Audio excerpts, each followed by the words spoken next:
the title. I don't think that there's any question about that. But, dot. Yes. There's always that question mark looming over because as we've been discussing the bloodline, as we've been discussing the Civil War, as we've seen last week on SmackDown with the draft, the newest SmackDown women's talent to get drafted over, none other than Nia Jax, attacking and making this match into a triple threat instead of a one on one. Exactly. Does Nia Jax factor into the finish here and making us have a new champion, or potentially adding some more layers to that bloodline civil war? You figure Trinity, the woman behind Naomi, for those that don't know, is married to Jimmy Uso. And then Nia, being the uber indestructible force that she is, would very well fit along Solo and Tamatonga. So does Nia get involved here because there's no disqualifications? And as you like to point out, there's the loser and there's the buffer, the fall guy and the buffer. Yep. Does Nia get in here, beat the shit out of Naomi, and Tiffany slither in to steal the victory? Does Nia come in here, beat the shit out of Naomi, and Bailey slide in to pick up the victory? But that would make Bailey a heel if she took advantage of that. Or do Nia and Naomi just brawl to the back, leaving it one on one Bailey and Tiffany, and they give Tiffany her first loss? I really feel like Naomi has to be the fall person here because Tiffany is undefeated on the main roster. That's right. Yes, technically her team took the L yesterday on SmackDown, but she was not pinned. She still has not been pinned or submitted on the roster. So she has still been very much protected as we go into the Queen of the Rain and Money in the Bank within a couple of months. She So also Tiffany almost has to be the fall person here, or excuse me, Naomi almost has to be the fall person here, which I know is going to make Datilla mad because of the way that Trinity was booked in Impact and TNA, and she's basically just been a jobber ever since coming back here. But I think if we spiral this Bloodline Civil War out of this and put her with Jimmy and Jay against Solo, Tama, and Naya, I think that's what could potentially save her. it's one of those things also though, So, JJ. Again, it's very fair booking. It's very fair history recon. It's very fair future looking because another thing we have to consider here is Tiffany Stratton even said on Chris Van Vliet's, she maybe sees her future with a rhinestone briefcase all decked out in pink. We said it verbatim. I think before you even said, I was the first one that called Tiffany Stratton to be Miss Money in the Bank this year. But that being said, we also still have Clash the Castle, so let's not go way too far ahead because you're yeah, right. We still have another, exactly. we still have another PLE this month for WWE with King Queen of the Ring, and then Clash of Castle, and then Money in the Bank. So maybe we're going a little bit further than we think. But also to your point, how ironically we talk about this after the Damian Priest Jey Uso match, because as we know, Jimmy Uso was excommunicated from the bloodline, not draft, and is injured. So not only does that mean that Jimmy Uso may not be involved and for the first time cost Jey Uso a chance at a singles championship, now that Jay is going after his singles championship now for the fourth time in his illustrious career since becoming main event Jay. It's also one of those things, though, where I do think Naomi, the other half of Jimmy Uso, in the real life family dynamic, they need to be in a different light to actually move forward in WWE. And maybe that's part of Triple H's vision because Triple H has to have a vision. But I think the vision here, though, stands that Is Nia Jax going to be involved? And if she does, who is she going to attack? We saw the fallout that literally transpired in Monday Night Raw that cost Nia Jax a chance to face Becky Lynch before she was officially drafted to SmackDown, as Liv Morgan was able to take advantage and get the win. And Becky did say that, Liv, you got your match. Speaking of matches, as we pretty much, I think I've dissected this to oblivion, but I know we also want to talk about more women's action. JJ, you see what's on your screen right now, do you, bro? Oh, I do. And if the boss man can hear us in the studio, if he can go ahead and go to that women's tag match. Boss man. He's still getting groceries. But let's go ahead and hear what the EST has to say tonight ahead of this tag team championship opportunity. I mean, this match, I feel, is just the easiest one to discuss. If we're being right down to it and honest, we've got to have new champs. We just have to. Look, I would think, I'll be real with you. JJ, I sometimes don't like you, but I love you no matter what, brother.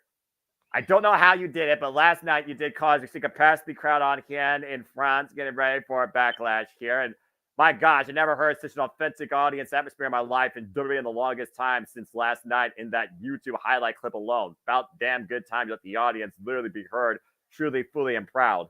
But that being said, Alicia Edwards and Macho Slavis did what I thought was the unthinkable. They beat the friggin' Spitfire and became the new TNA Knockouts Tag Team Champion. Spoiler alert for those that didn't watch Under Siege. Damn you. And I told you. I didn't keep up with too much of Under Siege, but I did refresh the Twix, if you will, for TNA a couple of times there, and I did see that result, and I almost went into the live chat to be like, I told you, Noah, but I doing family stuff. I was like, I'll just get them tomorrow. Yeah, well, here's your ball, man. I do not trust the system, but now every one of them is decked in gold. Yeah. One thing's for sure, you were prepared for that prediction. I know we'll be prepared for a battle. Your NXT, most definitely, and the fight capital world is, of course, the next time we cover NXT here will be virtually from the UFC Apex. Guys, let's get this guy to his brand, because NXT Battleground emanates from Las Vegas. Sunday, June 9th. We will be covering here, whatever it's me, but damn it, this man better be live at it. Now, that being said, going back to this match, but it's just one of those things where, okay, as protected as Tiffany has been since coming up, Jade has been even more so protected. Absolutely. Debuted in the Rumble, so yes, you could say she lost that match because she was eliminated. She didn't win, but that's the only L she's taken since joining the WWE main roster. And it's a battle royal, so it's like whatever. Every other match she's been in, she's been protected. Yeah. She is teaming up with the EST of the WWE, and arguably one of the greatest in-ring female talents they have right now. Fight me if you think otherwise. Three-time women's champion, held the Raw title for over a year. Former SmackDown women's champion, 133 days. The EST has truly backed up her claim and what she is in WWE. Mm-hmm. And then I have said it from Jump Street. I have said it since they came eye to eye in the Rumble. Make these two a team. Give them the titles. Bring some validity to the women's tag team division. And then the best way to get better, and I swear, Noah, I'm not trying to run this man down. I usually save that for open mic night. But do the one fucking thing Tony Khan never did with this woman and give her legitimate experience. Wrestling one day a week ain't gonna get her better. No. The women's tag titles is the only title that can change brands. These two women can literally be on Raw, NXT, and SmackDown every single week. Plus, doing the house show circuit on the weekends. That is how you get Jade to improve. You put her in there with a vet like Bianca to help anchor and hide her weaknesses for now. You give her top tier quality talent to go against, like the Kabuki Warriors, like Chelsea and Piper, like Candice and Indy. And yes, I just fucking gave Candice a freaking compliment. Document it. Calm down, 51 JJ. minutes into the stream here. Calm down, JJ. Let's keep I'm focused I'm here. just being real. Yeah. You let them come down to NXT and you have someone like a Lash legend hit Bianca with her own "you don't even go here" line, which Triple H would totally book to do because he loves doing callbacks like that. And that is how Jade gets the experience that she needs to improve so that come WrestleMania 41, which very well could be in Las Vegas, Nevada next year, which very well could have a heavy Jeff Meacham Network presence, can be Jade Cargill versus Bianca Belair.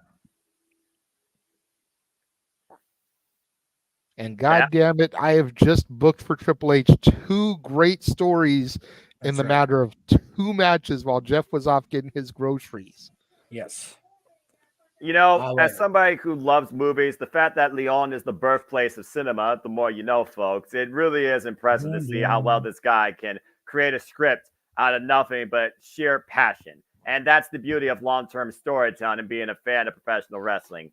Damn it. Now, before we talk any further, I do see and acknowledge Arlene provide us a super chat in accordance to what we just talked about previously. So I'll let the other gentleman here answer this question. Would you guys be willing to lose a game of rock, paper, scissors to go out on a date with Tiffany?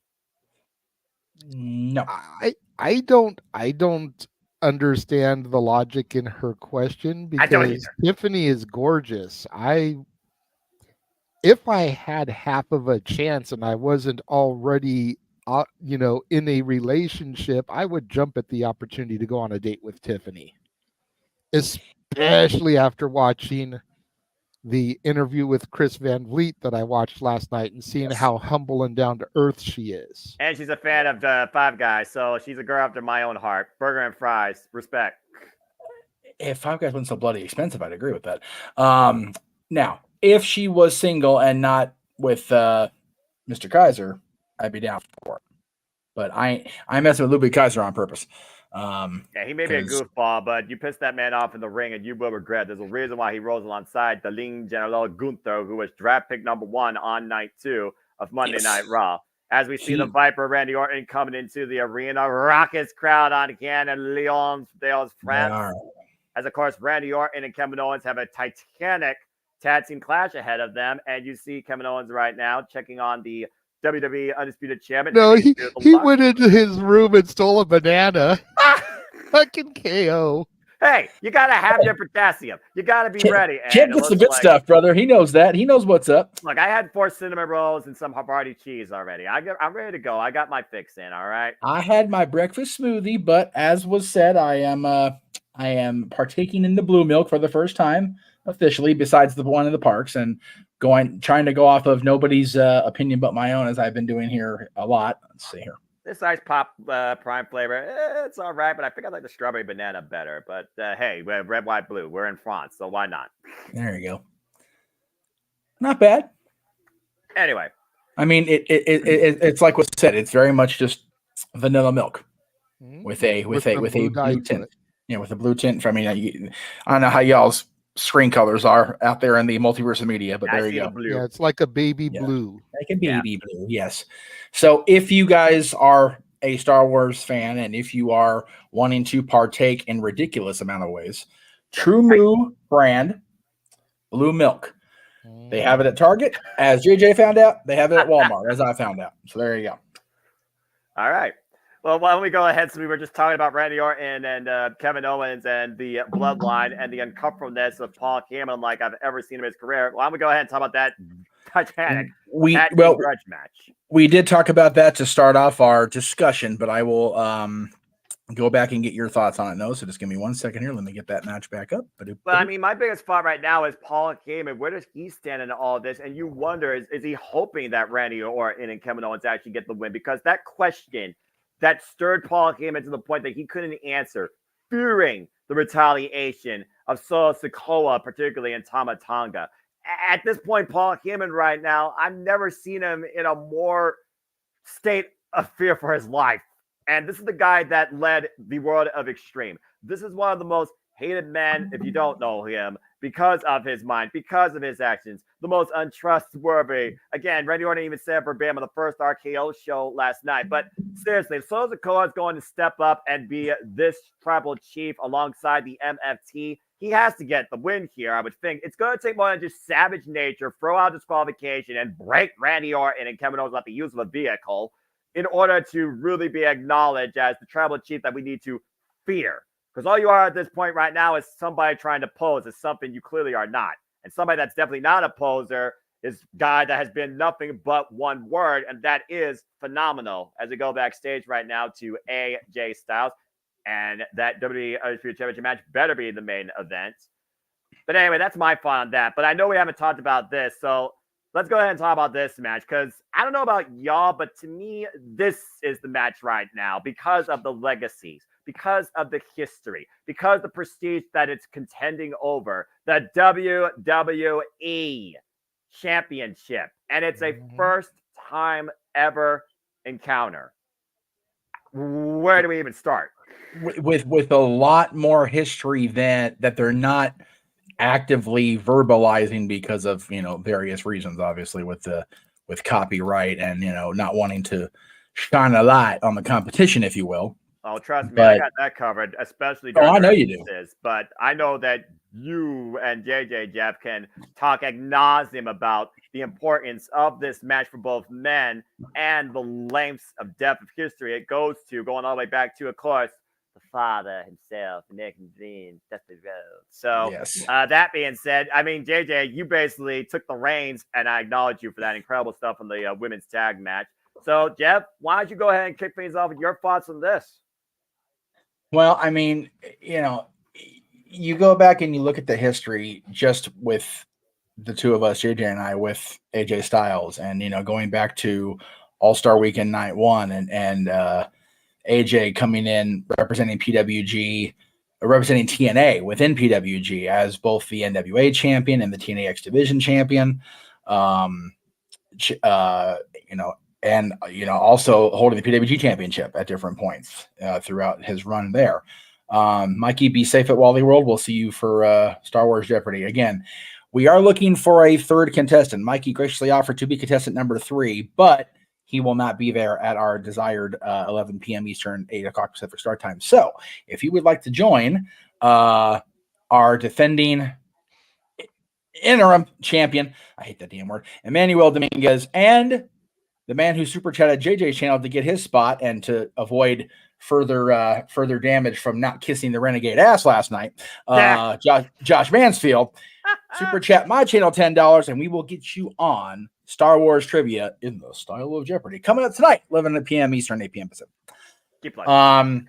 Okay, now back to my other professional shit. If you're going to ask them to leave work early, please let us know by your lunch break if you're going to be able to be there, Mikey. That way we can stop trying to find somebody. And we also don't want to encourage anybody leaving work early to play with our stupid, silly shit, to be fair. Leave work early from making money to pay us $10 to come and win nothing. That's the example of the bad gambling. Your lunch break. Yeah. That's where the bad gambling comes in, folks.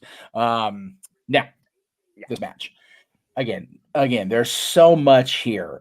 It was pointed out by James in our group chat, and I did have this factoid ready, and I didn't even need Sap Boy's help on this one because it is 19 and a half years, damn near to the day, that AJ Styles defended the 10 pounds of gold on a TNA pay-per-view against the American Dream, Dusty Rhodes. Back when they were still doing the weekly pay-per-views. Yeah. When it was still NWA TNA. Yes. It was in the Asylum. It was for, in our opinion, at least here in the, I don't know where everybody else stands. I'm not going to speak for everybody else, but the most long-term prestigious championship in the professional wrestling business history. Damn NWA right. championship. I would not agree with that. And to see that both of these guys have been the NWA champion along with the Nature Boys, woo, WWE champion. There's a lot of history to unpack here. Both members of the Bullet Club, both leaders of the Bullet Club. If I remember my history right, Mr. Foster, Cody AJ usurped Cody's position as the head of the Bullet Club, or was it vice versa? It was, I think, Cody who came in later after AJ Styles. Right. So you would be correct. Right. And he wasn't necessarily like leader, but he wanted to bring himself in as leader, which led to the Bullet Club Civil War and the fallout with, of course, Kenny Omega, Hangman Page, Marty Scurll, and of course, Kota Ibushi. And eventually they came together, and then we had the Firing Squad come out with guns blazing and the Sons of Haku. And I don't know a whole lot of Bullet Club history, but Mikey actually pointed this out, Stat Boy.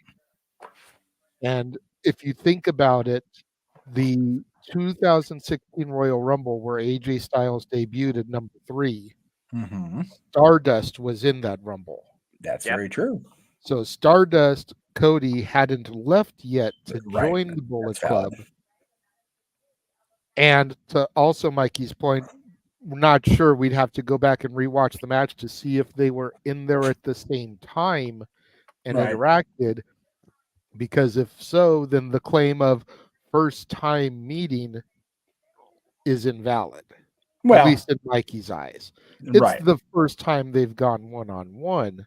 Yeah. It may be the first time they've been in a singles or a tag match against each other. Right. But it may not be the first time meeting in a match.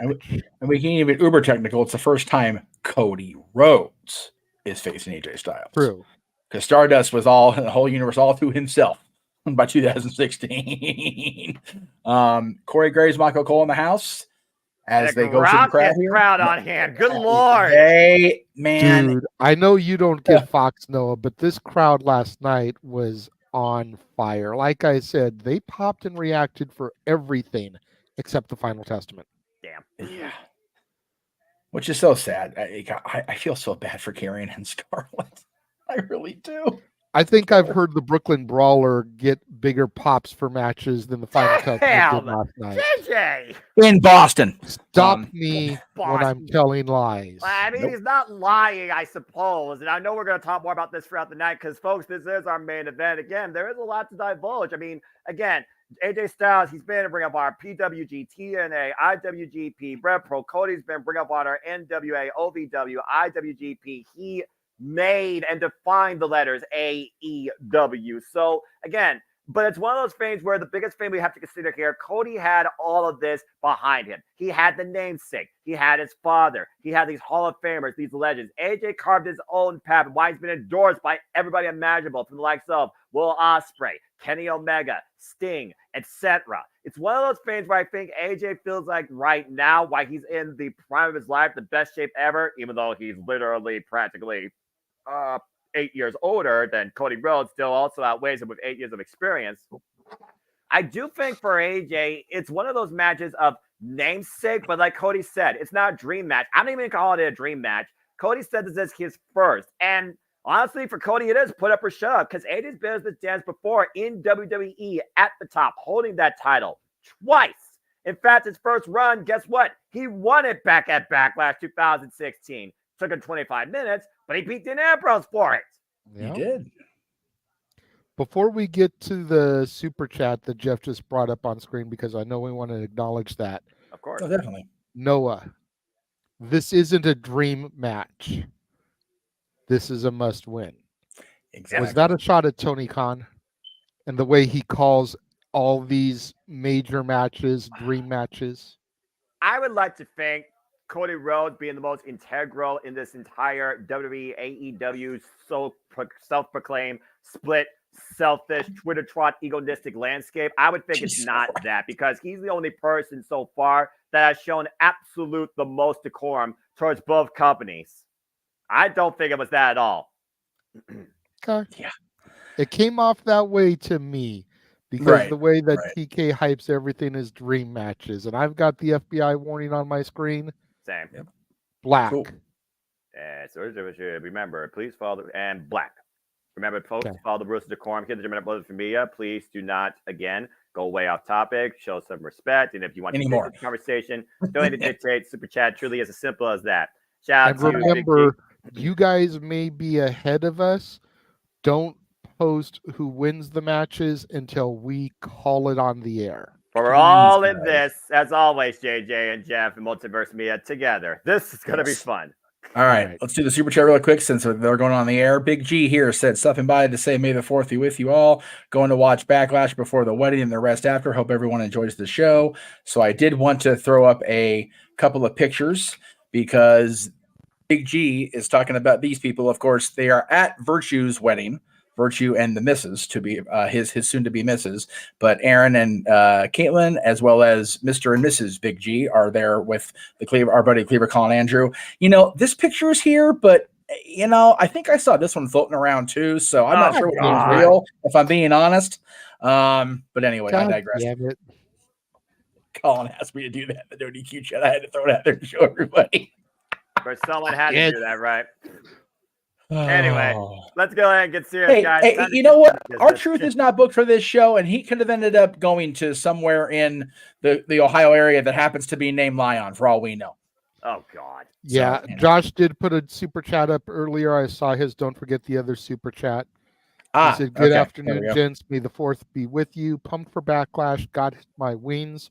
Ready for Star Wars trivia tonight. Will Noah join Chase U tonight?" No. Yes, that was something that he asked me in private chat. He was like, "We need to get a super chat goal from Noah. Reasonable. Don't go saying no $3,000 or some shit. We need a legitimate super chat goal to get Noah to enroll in Chase University." So think about it, Noah. You can give us the dollar amount when we get to open mic night tonight, Yes. and yes. that'll be our next goal that we try to achieve. Well, that being But said, damn it, we need to get you enrolled in Chase U. We had you throw up the sign. We had you admit that if Thea Hale becomes NXT Women's Champion, you will buy a Chase U t-shirt. We have that on video. I go away for 10 days and the shit hits the fan. not going to happen. That's all I'm going to say. It's not going to happen. Thea, baby, Thea, we got to make this happen. Like, you don't understand now. Like, this has to be a thing. And yes, for today and today only, anybody spoiling the ending or anything on this show, something,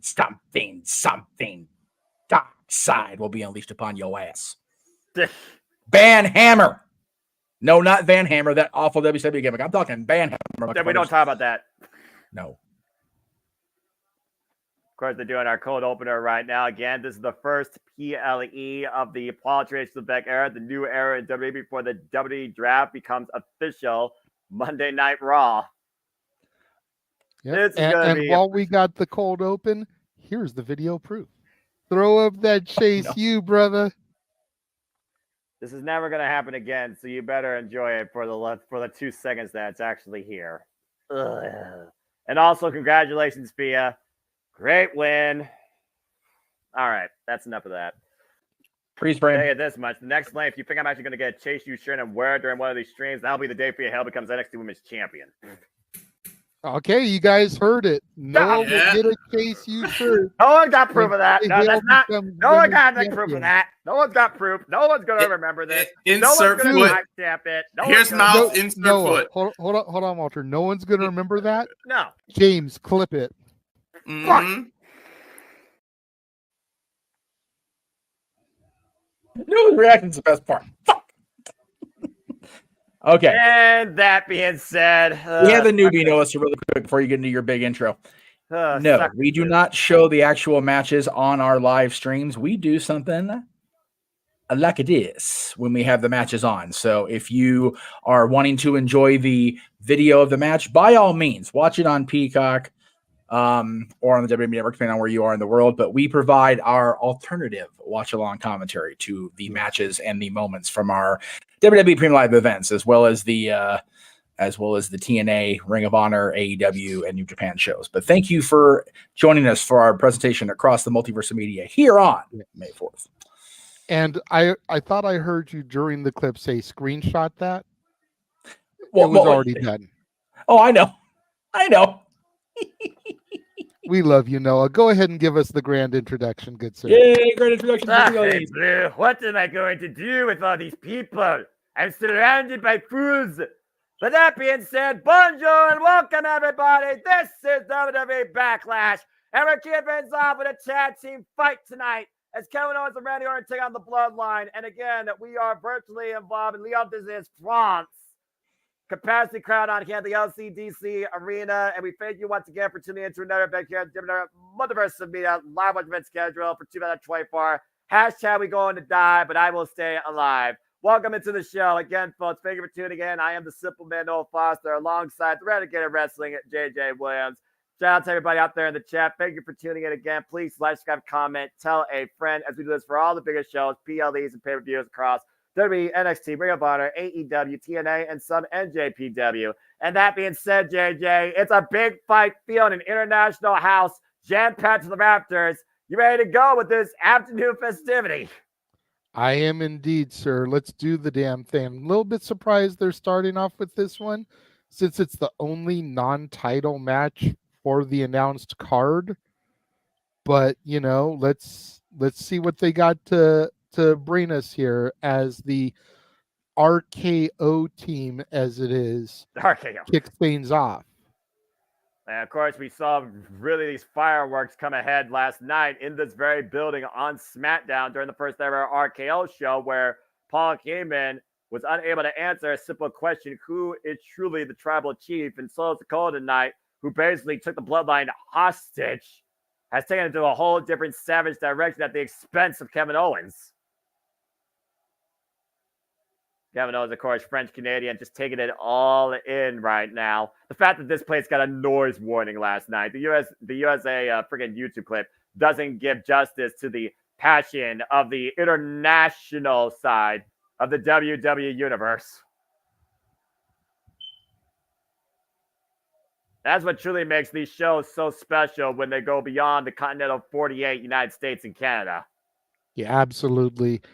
And I love the fact that they've been doing it so much more these last couple of years, pretty much ever since I started to come back to the fandom.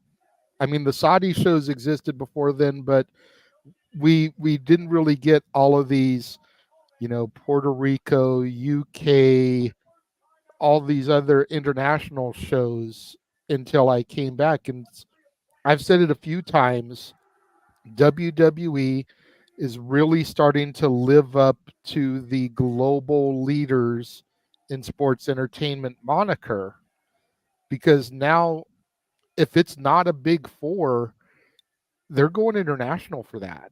That's the plan anyway. And to your point, it's no longer sports entertainment. It is truly professional wrestling. Damn it. I do see we just got a super chat from Walter. Ding, ding, ding, winner, winner, chicken dinner. See what I started, but I'm not sorry, Noah. LOL.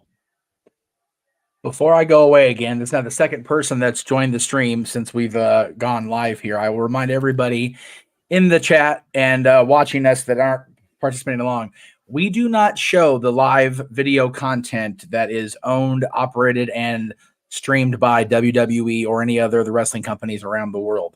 This is why we provide the graphics here that are in the main portion of the majority of the screen, guys. So if you wish to see the video, please, by all means, go ahead and turn on your Peacock app or the WWE Network if you're elsewhere besides the United States, because we are not allowed to show the video due to WWE copyright. We provide what we call alternative or alternate watch-along commentary and live reactions to the matches and moments produced on pay-per-view and premium live events. So thank you for joining us today. I'm not going to put that one out there again. So please, guys, enjoy the show, and we will see you all throughout the day here across the Multiverse Media. From here on out, we will start lowering the ban hammer if people keep asking that question. This audience is literally doing everything possible in English and French, singing the tunes and literally announcing alongside Samantha Irvin, the first PLE of the new era since WrestleMania 40, created the genesis of this era. 11,000 plus strong first ever WWE PLE event in France. At this point, Michael Cole and Corey Graves might as well just let the audience take over. We know what you meant, Walter. You didn't have to clarify it, bruv. You're freaking this crowd again. These international crowds can make anything seem as big as a WrestleMania. For real. And I mean, again, you hear them singing along to every song. I know you don't have Fox, so you didn't see it. So I don't know if you saw the clip of it. Not sure if they posted it to social, but even Paul Heyman, when he came out to be on the RKO show yesterday, I saw that. The entire France crowd was doing the ladies and gentlemen, my name is Paul Heyman shtick along with him.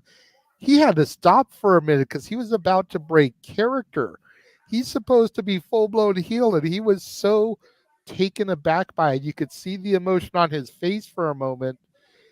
And then he had to get back into being heel Paul Heyman. It was beautiful to see. Well, again, you're not used to that type of energy. We are so complacent. We are overspoiled. We are overprivileged with exposure to professional wrestling. He's used to it in the States because he performs here all the time.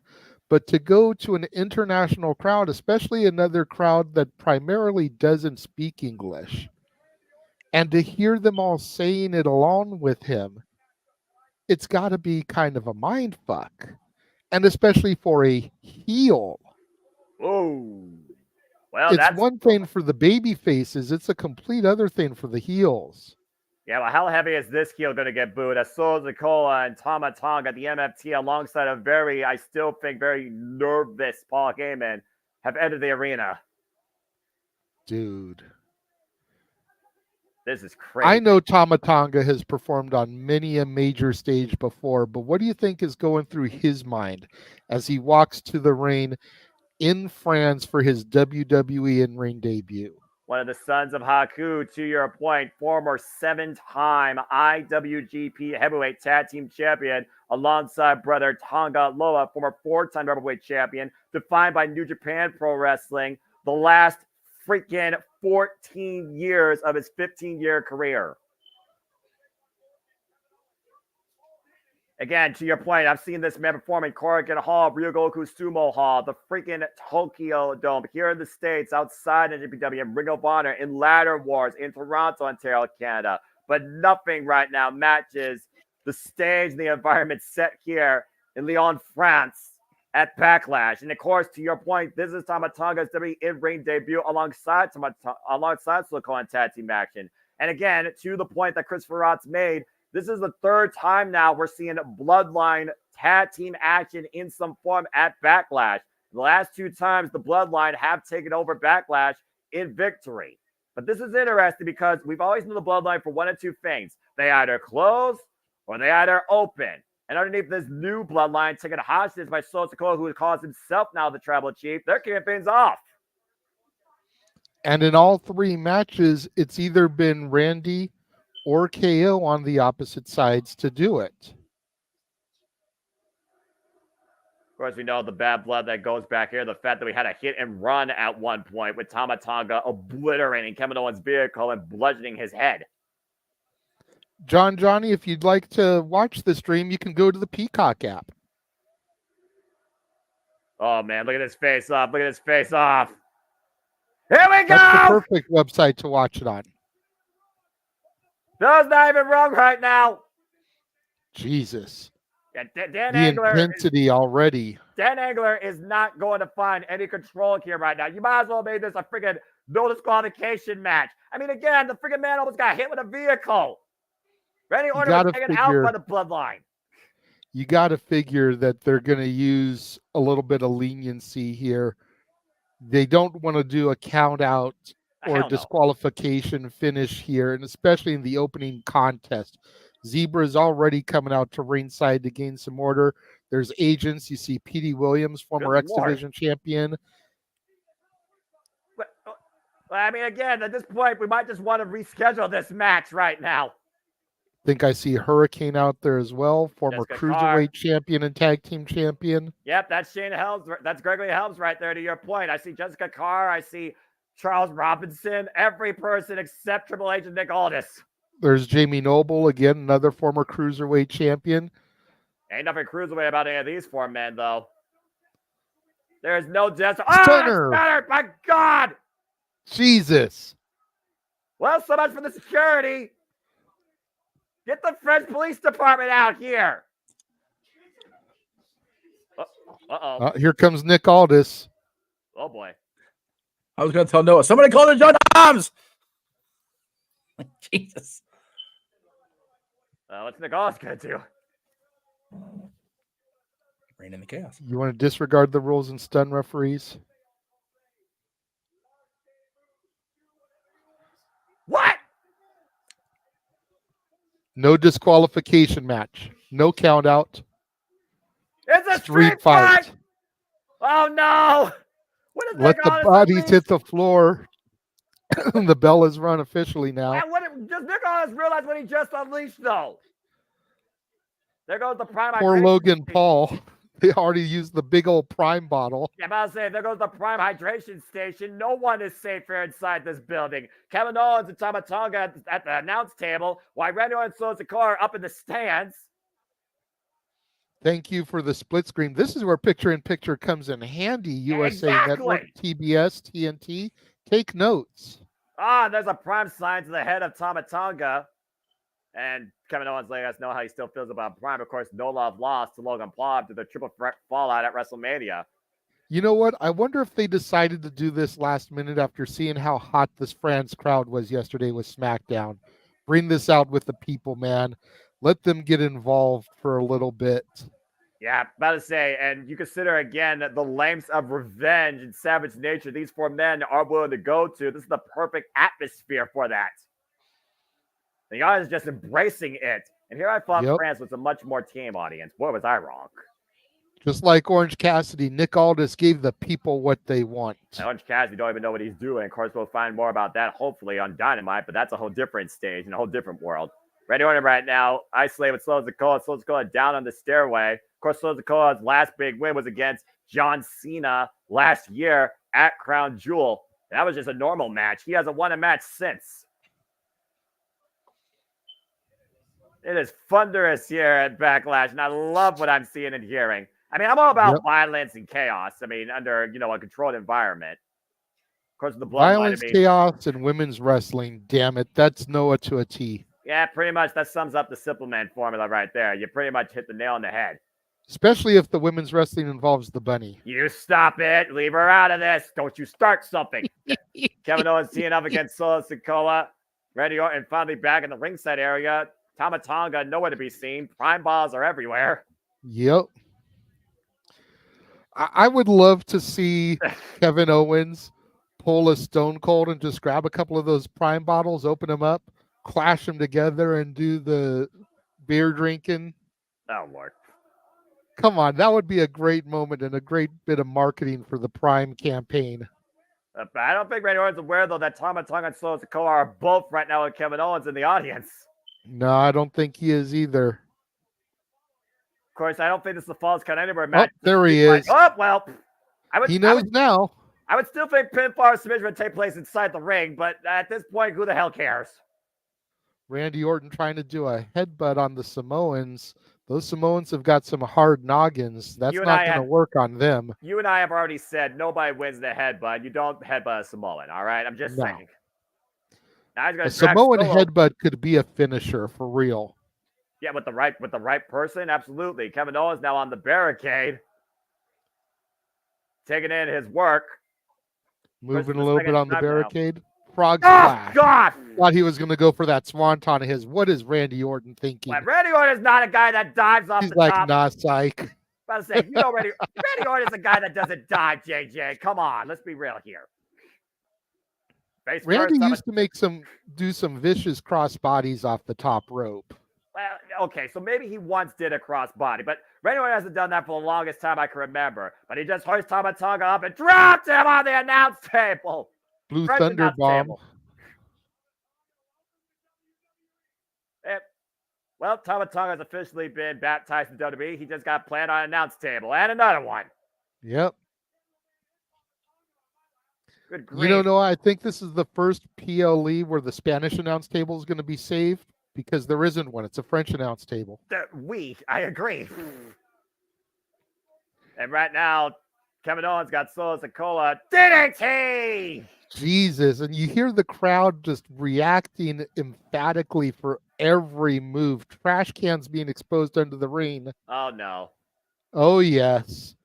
You said you like violence and chaos. What's more violent and chaotic than some trash cans? Those trash cans are Don't French answer trash. that. I can Well, think of 100 things more violent than trash cans, but just work with me, people. You are talking about Kevin Steen, who was involved in PWG. I'm just saying. Yes, I am. And by the way, those are French trash cans. Look at the lid. Oh, Jesus. Tama Tonga taken out with one shot. Even Corey Graves is like, damn, bro, that hurt. Yeah, and look at the way that trash can is dented around the head of Tama Tonga. And Solo Sikoa scouting. Kevin Owens scouting Solo Sikoa, throwing that trash can lid like a discus. Singapore cane to the back of Solo. Getting those sticks in play now. And what else are these two madmen figured here? Another trash can. Oh, Jesus. Great Solo Sikoa again. Again, just showing how hard those Samoan heads are. The way that trash can got dented with one shot. This is a wild-ass scene in our opening contest here at WWE Backlash. There is carnage everywhere. And in fact, this is the second time we're seeing Randy Orton and Kevin Owens as a tag team. First, I remember seeing Tama Tonga and Solo Sikoa as a tag team. And this is Tama Tonga's debut. Hell of a way to debut for the son of Haku. And again. And right now, Owens just playing literally director of violence. Solo Sikoa literally driven face first that announce table. These men are just teeing off on the outside. No one's going for a fall at this point. This is just punishment. Oh, no. Kevin, get the tables. And Randy meet in kind with one of your own. Well, wouldn't it be a street fight without some wood? Gotta break all the furniture, even in France. I don't think I've ever seen Solo Sikoa in this state. I don't think Solo Sikoa and Tama Tonga expected this at all out of Kevin Owens and Randy Orton. When it's still probably when Solo Sikoa and Tama Tonga just trying to get back up to his feet.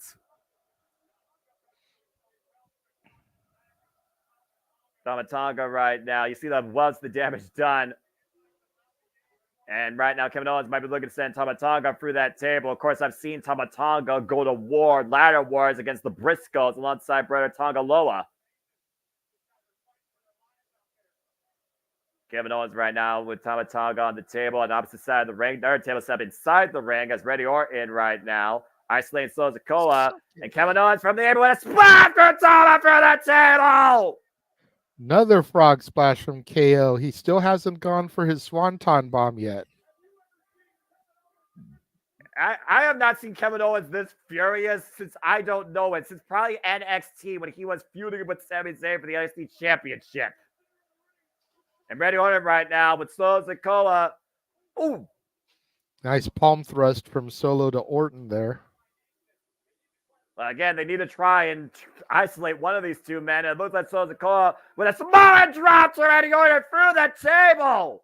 Ah, my back is freaking convulsing off of that one. And, of course, Randy Orton coming off back surgery, by the way, that left him out of action since last year, May. Sign in the crowd says, not my tribal chief. Take a look at this frog splash, by the way, again from the apron. As we're getting a replay here. And right now, Kevin Owens teeing up against Solo Sikoa. Gets a bit central for the stunner. Solo able to counter it, though. Takes it out with a clothesline. Just turns him inside out and upside down there. Yeesh. And, of course, trending number one right now in the U.S., WWE Backlash on the Twix. Of course, you folks will be part of the conversation, too. And why wouldn't you be? Because this is a crazy atmosphere. Yeah, it is. Got moments right now, low in the action here. Randy Orton down the outside. Tama Tonga still in the keep. Solo Sikoa right now. Thinking about what he wants to do next to Kevin Owens. Calling in his MFT. Solo Sikoa has taken control of the bloodline. Terminating Jimmy Uso, saying losing has consequences. Not only has he taken advantage of or control of the bloodline, him and Tama Tonga have now taken control of this match. Tama Tonga just fists of fury to KO. And Tama Tonga unleashed right now on Kevin Owens, and Solo Sikoa just watching on at the onslaught. Again, Tama Tonga is legit as they come. There's a reason why he was the baddest motherfucker in the original Bullet Club. That's fair. Great matches over the years alongside the likes of Tonga Lola, Bad Luck Fale, Carl Anderson, Prince Devitt, and right now Hammerweight Kevin Owens with a kendo stick. And handing it off to Solo Sikoa, giving the honors to his tribal chief. Again, we see Paul Heyman just watching from the outside. And again, you got to consider Paul Heyman right now. He's just an innocent bystander in all of this, which is really ironic to say. Tama Tonga right now with a trash can lid in hand and might be looking to square up Solo Sikoa for a hip attack. Ah!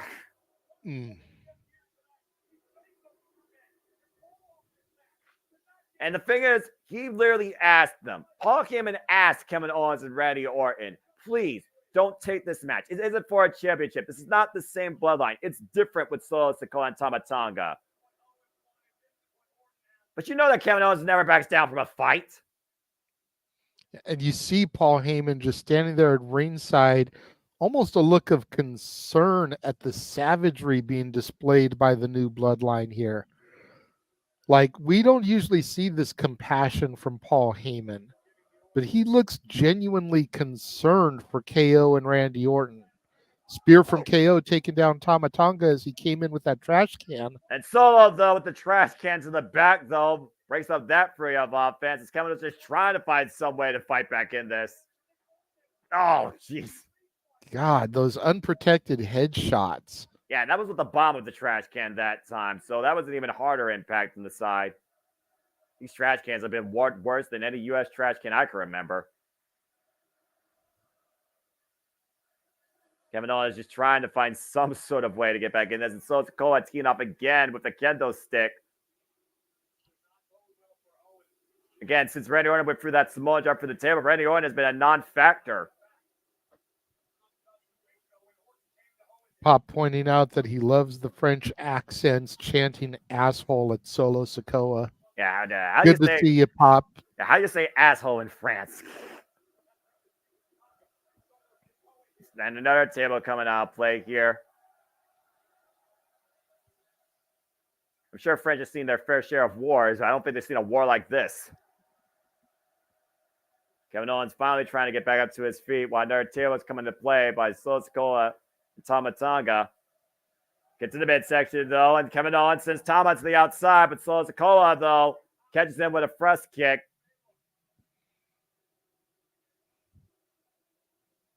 Yeah, I still wonder if Solo Sikoa truly is ready. I really wonder if this all stems back to when Cody Rhodes says, you think you're ready, you're not ready. I think this goes a lot further than just when he came into the bloodline, which, ironically enough, Clash of the Castle will mark 1 year anniversary of Solo Sikoa's main roster debut, as far as the event goes. Solo right now with evil intentions. Reversal by Kevin Owens! Send Solo through the table! That may have been the last little bit of hope for KO as Tama Tonga takes him down with that clothesline. The fact that Tama Tonga was able to come back in and just wipe out Kevin Owens like that. Look at the battle scars on Tama Tonga's back. Yeah, for real. Clothesline decking Kevin Owens. Pair of chairs coming into the ring now from Tama Tonga. We saw what happened the last couple time. More. We saw what happened last time the Bloodline had chairs in play. And again, that's the reason why Jimmy Uso was excommunicated from the Bloodline. Tama Tonga just stalking KO like a predator stalks its prey. And again, you see Paul Heyman watching on with intentions. But Randy Orton, the Viper on the prowl. The WWE's Apex Predator. And I think the audience just let Tama Tonga know that you might want to turn around.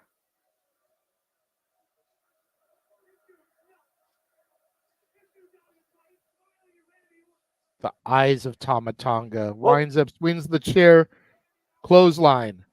Randy Orton starting up his 5 moves of doom. Here comes the duck and the power slam. Wow, Boom. God. You know what comes next, right, Noah? Vintage Randy Orton in every sense of the word, JJ.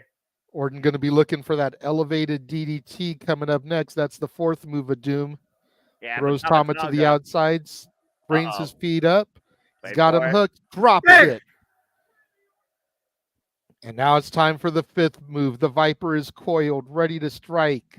The 3 most dangerous letters in WWE. Tama Tonga point RKO! The cover to win and Solo saves the matchup.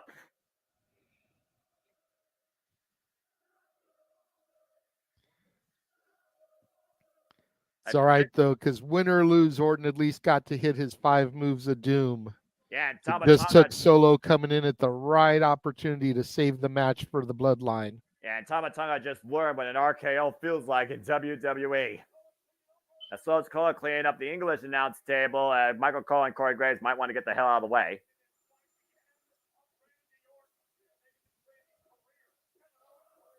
Oh, boy.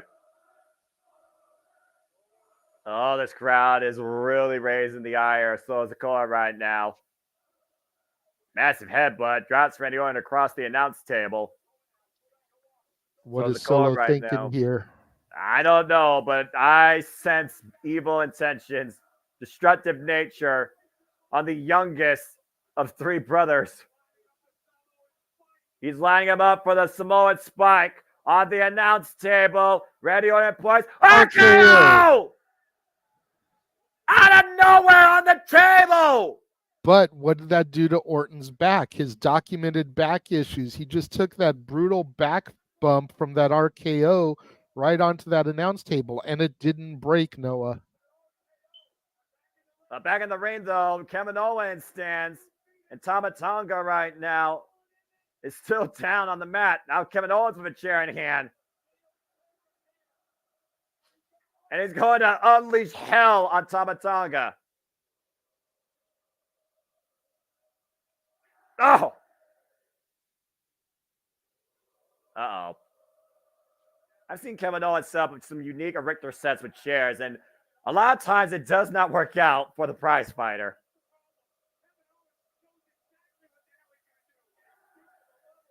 Kevin Owens right now going back to a level I find I haven't seen. I find I would not see again. What is going through KO's brain right now?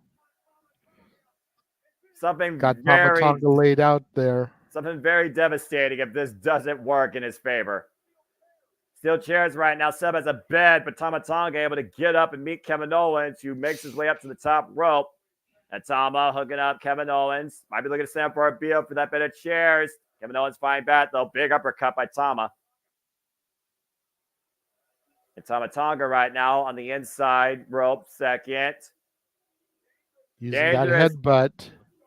Dangerous territory here for both superstars. Now looking to hook up Kevin Owens for attempted superplex. Uh-oh. Kevin Owens able to counter. Avalanche Fisherman Buster! Through the chairs! Holy shit, Noah. Both men down. Neither man can capitalize on this to get a pinfall. Holy hell! Kevin Owens went for broke and may have broke himself in the process. Slow to follow up. Finally drapes the arm in the cover. And, oh, what? Wait a minute, what the hell? Well,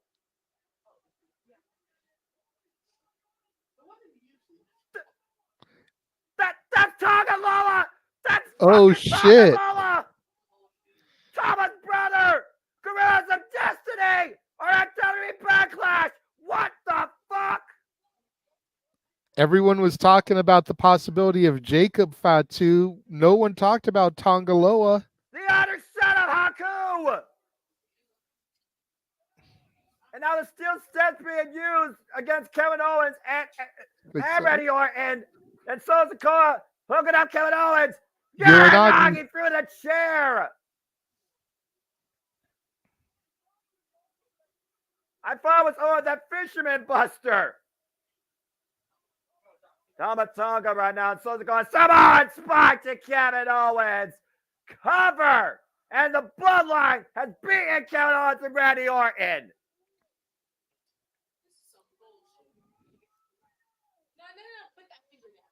What the hell? We do not acknowledge these butt wipes. Hell of a match there. Jesus Christ. Like I said, everyone was talking about Jacob Fatu. Everyone's been talking about the possibility of Zilla Fatu by SummerSlam, but nobody has been talking about Tongaloa. And yes, to answer my daughter's question, Tongaloa is one of the gods in the Tiki Room pre-show. Tongaloa has joined Solo Sikoa's bloodline alongside Tama Tonga. The Gorillas of Destiny are now in WWE. And we've got another Bullet Club member, Noah. That Hail Mary by Kevin Owens, though, I thought surely was it. And once again, another Bloodline member arrives when most needed to allow the Bloodline to win. And this time tonight, it was Tongaloa. Can we just take a moment? I realize that these guys are involved in the Bloodline right now, but can we just take a moment to digest the fact that we've got AJ Styles, Luke Gallows, Carl Anderson, Tama Tonga, and Tongaloa all on the same brand? I never Can we just take a moment and process that? Yeah. And then over on Raw, you've still got Finn Balor. Kevin Owens right and now. Where Anderson and Gallows? I just said that. Bloodline right now stands I tall named tonight. those guys too. I didn't hear you say the Good Brothers. I apologize. I'm sorry. Yeah, I said AJ, Gallows, Anderson, Tama, and Tongaloa. I froze. I apologize. I sincerely apologize. But this thing totally froze. Paul, he doesn't know whether to acknowledge or not. And then we have Fergal on Raw. Yeah, Fergal What be the hell do Fergal. you do at this point? I mean, I would have called Solo Sikoa the tribal chief, but he damn sure is a leader right now. He's got a hell of an artillery. The fucking Gorillas of Destiny. The GOT here on SmackDown. Oh my god. Wow. Shit's about to get fucking real.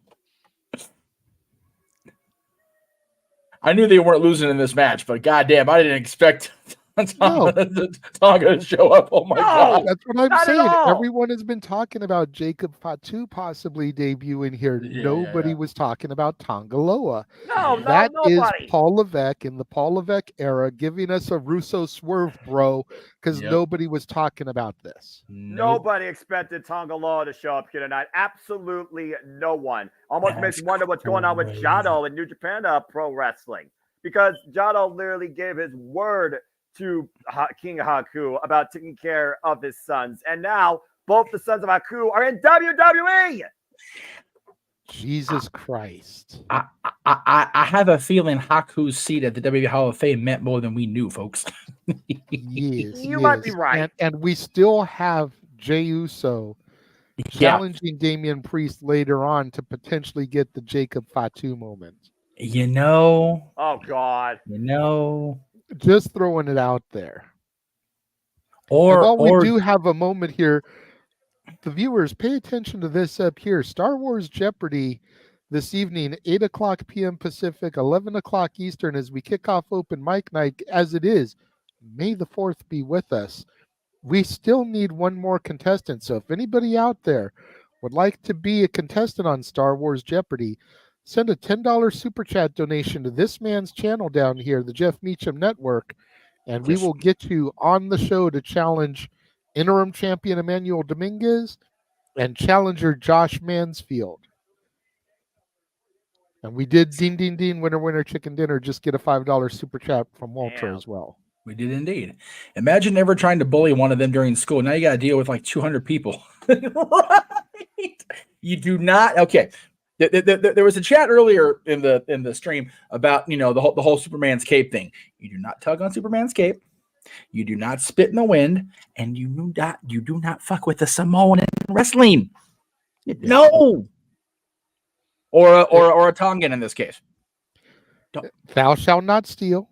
Yes. Thou shalt not kill. Thou shalt not fuck with the Dudley boys. Yes. Thou shalt not fuck with the Samoans. Yes. Specifically, the Anoa'i family tree. Yeah. You can extended and otherwise. Yeah. Yeah. We're not even talking to acknowledge them at this point. Just do not fuck with them. No. And yes, we actually just did bring this up, Josh, but since you did donate $2, we'll go ahead and throw it up there anyway.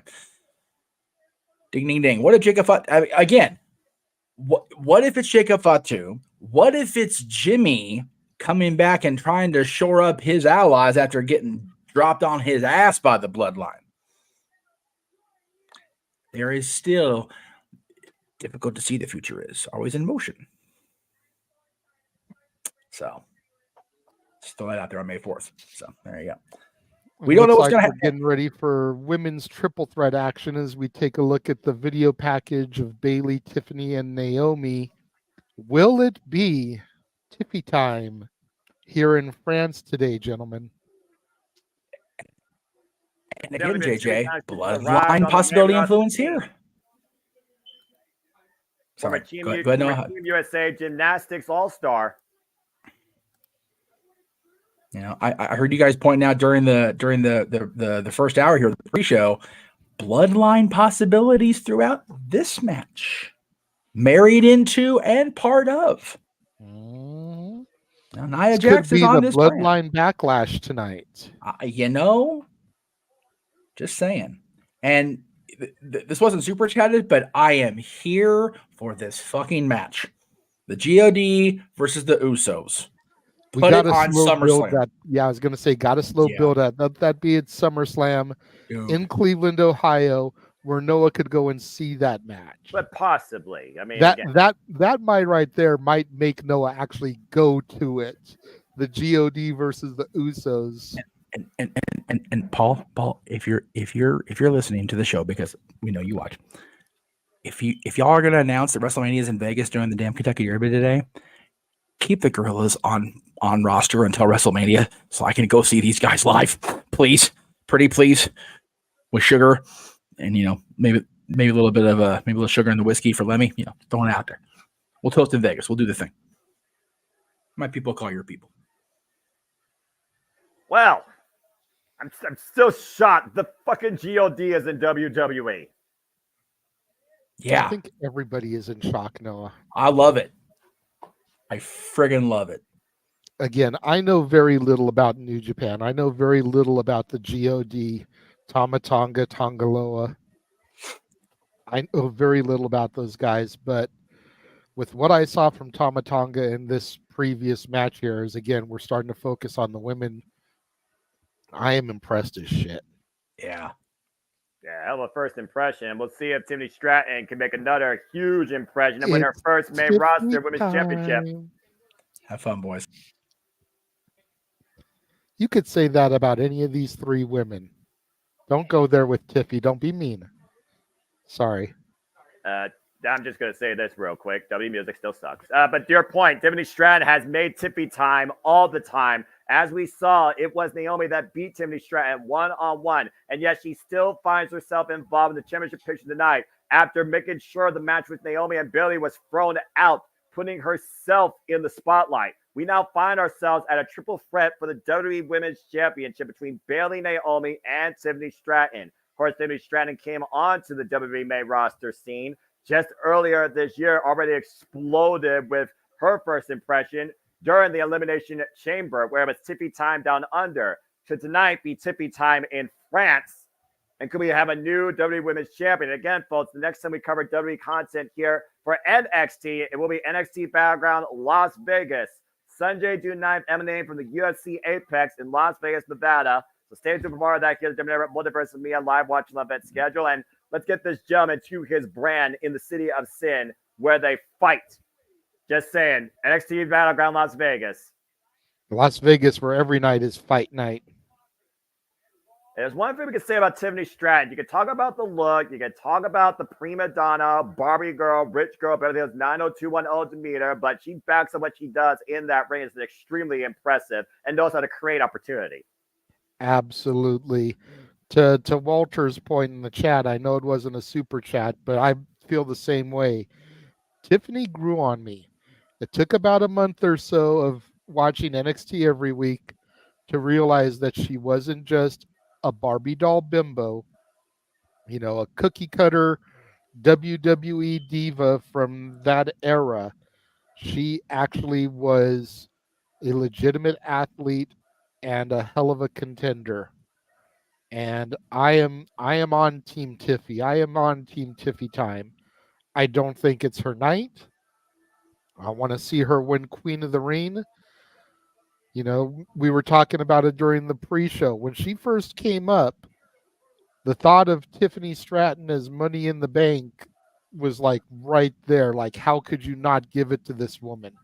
But then they announced King and Queen of the Ring was coming back. And to have a character who calls themselves the center of the universe win the Queen of the Ring crown just seems like it's too perfect. Of course, Naomi came back to WWE at the Royal Rumble. Great record-lasting run over 46 minutes. And right now looking to shine the brightest tonight, bringing the party to France. Looking to claim her first championship coming back to WWE. Former TNA Knockouts champion, being the virtual Deonna Purrazzo. And reigning with that title for 182 days. The previous two-time SmackDown Women's Champion. And speaking of champions, here comes the role model and the champion herself.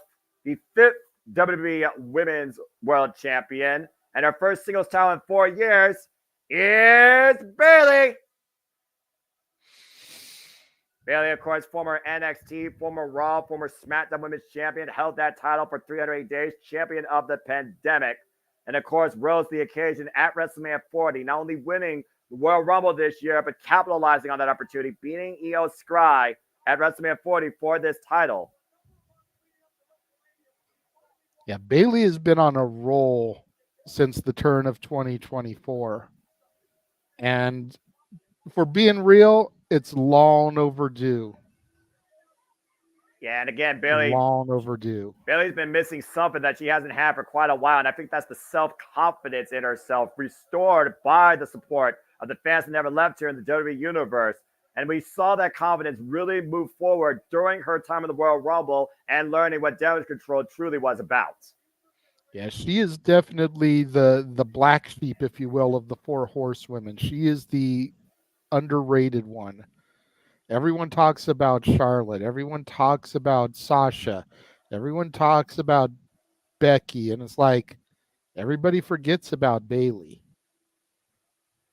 And like I was saying, like you just pointed out, 2024, I think, is going to be her year where she makes people stand up, shut up, and take notice. Well, as we go to Samantha Irvin for the introductions. Yep. Triple threat match for the WWE Women's Championship. Referee Charles Robinson. The audience helping out Samantha Irvin. Challenger. Tiffany Stratton, former NXT Women's Champion of 107 days, beating Lyra Valkyria last year at Battleground for that title, only to lose it to Becky Lynch at Halloween Havoc. Naomi, of course, other challenger, offers a ton more experience than Naomi, 14 years of experience, former 2-time SmackDown Women's Champion.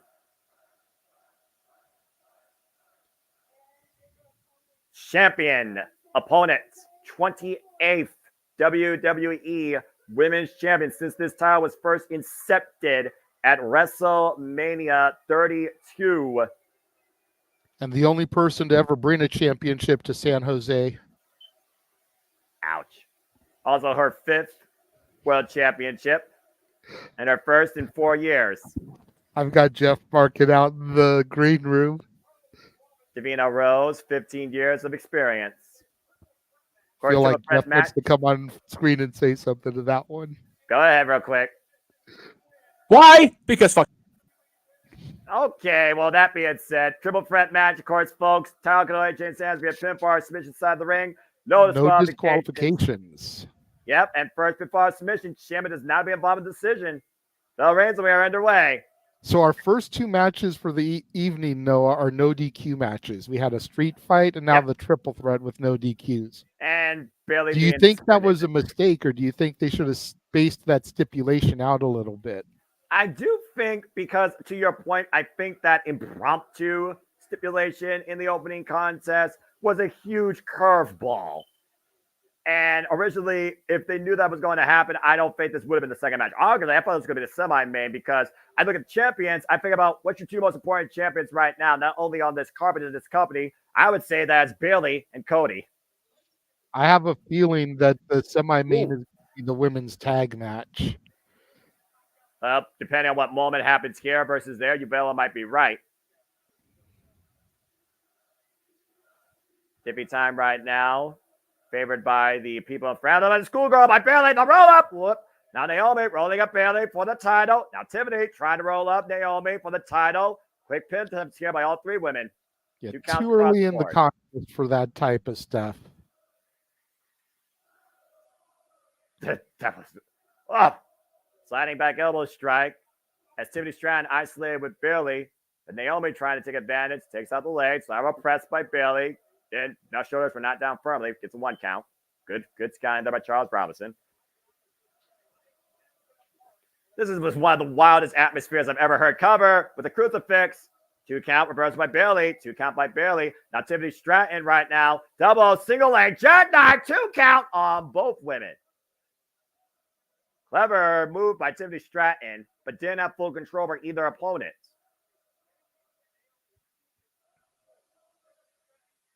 Crowd reminding everybody that is 2. Yes, that is 2. There are 2s across the board.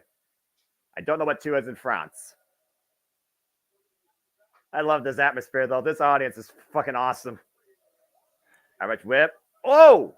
Good sky by Tiffany Stratton. Up kick to Bailey. I think she caught Naomi with a back elbow strike there. Naomi grabbing the side of her head. A little bit of miscommunication there, I think, on all three women's parts. Good sliding escape by Naomi. Mule kick to Tiffany Stratton. And off the ropes. A drop kick to Bailey. Whew. Now Tiffany trying to take advantage. Of course, Tiffany exploded on the scene, as we talked about, literally last year in NXT. 0 prior wrestling experience came out of the NIL program. Originally created WWE Superstar. Oh! Yeah, just 8 weeks after she started training at the PC, she was on TV on NXT. Over the sunset flip, Naomi might be looking to sit down on the pin. Tiffany, oh man! Double stomp, shoulders down Naomi. Whoa! And Tiffany, great awareness. Down to Tiffany, looking for the counter. On Bailey, gets a 2 count. And Tiffany, cover on Naomi, 2 count again. I think Tiffany got a little bit lost in the moment there. Slow to follow up with Naomi on that cover. I don't think she had any idea what just happened. No, Naomi thrown to the outside. Bailey right now, German face first in the top turnbuckles. Of course, Tiffany Stratton has a background as a gymnast, represented the USA in the Olympics. And of course, the Olympics coming up in Paris this year.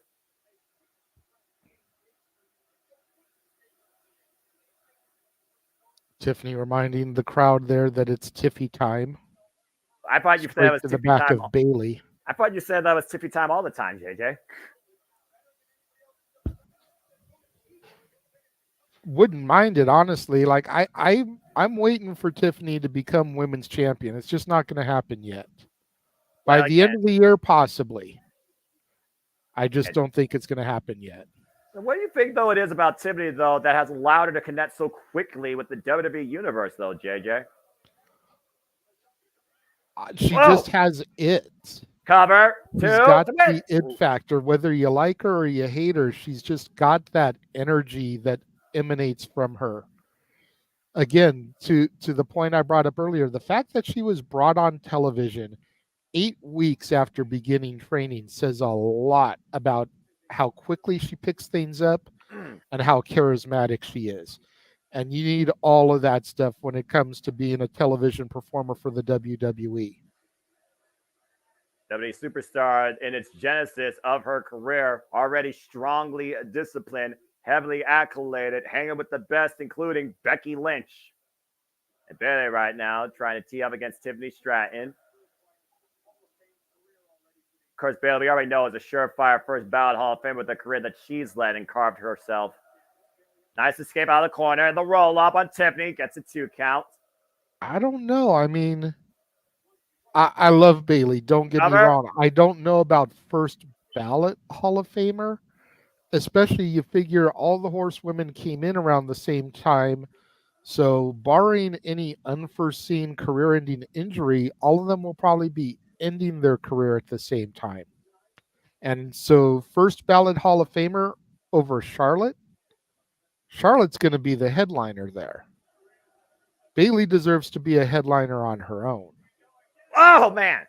Bayley, though, catching the back elbow strike in the corner. Waist lock. Looks like she's going for a suplex. Ooh. Tiffy lands on her feet. Cartwheel, transition, hooking up Bayley. Alabama Slammer! Deep stack two. No, and Naomi coming in late, but Bayley able to kick out her own. She did that last night on SmackDown too. A little bit smoother. Forget who she did it to, but that move last night was just flawless. Of course, we saw Tiffany Stratton, to your point, involved in 6-woman tag team action last night alongside the Kabuki Warriors against the EST and Jade Cargill and Bayley. Yep. Tiffany Stratton, oh my, messy collision by Naomi sends Tiffany Stratton to the outside. I think it was only messy because she was trying to protect Tiffany. I don't know if Tiffany would have been able to take that bump on her own. So I think it looked a little bit sloppier because Naomi was trying to protect Tiffy. And now Naomi driven into the barricade, face first by Tiffany Stratton. You could really tell the way that she grabbed her handspring elbow. Shades of the ninth wonder of the world there with that one. And now Naomi dumped into the Timeskeeper area. It's smart strategy right now because in a triple threat, you can isolate yourself with one opponent. You got a better chance of winning. The fact she chose to isolate with a champion with the suicide dive might regret that. And Bayley right now capitalizing on Tiffany Stratton's self-imposed mistake. Teeing off against Tiffany Stratton, but bringing Naomi into play. Oh, and coming a high kick. This is where respect needs to go out the window at this point. This is about the championship. And Naomi on the barricade, looking for something big here. Oh, God!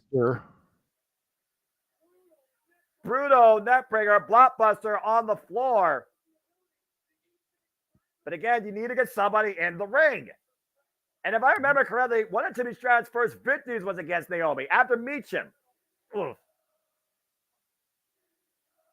And now Naomi right now, what in the hell is she doing? Popping her booty there.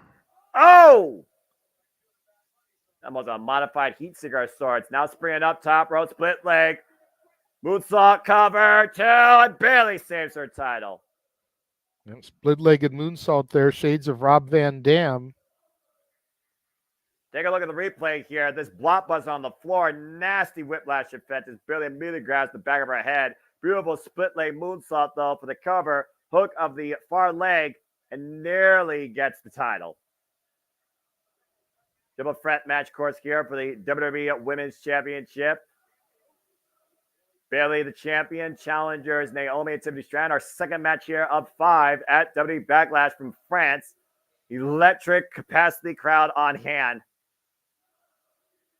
What's Naomi going for here? She's got Bayley set up on the top turnbuckle.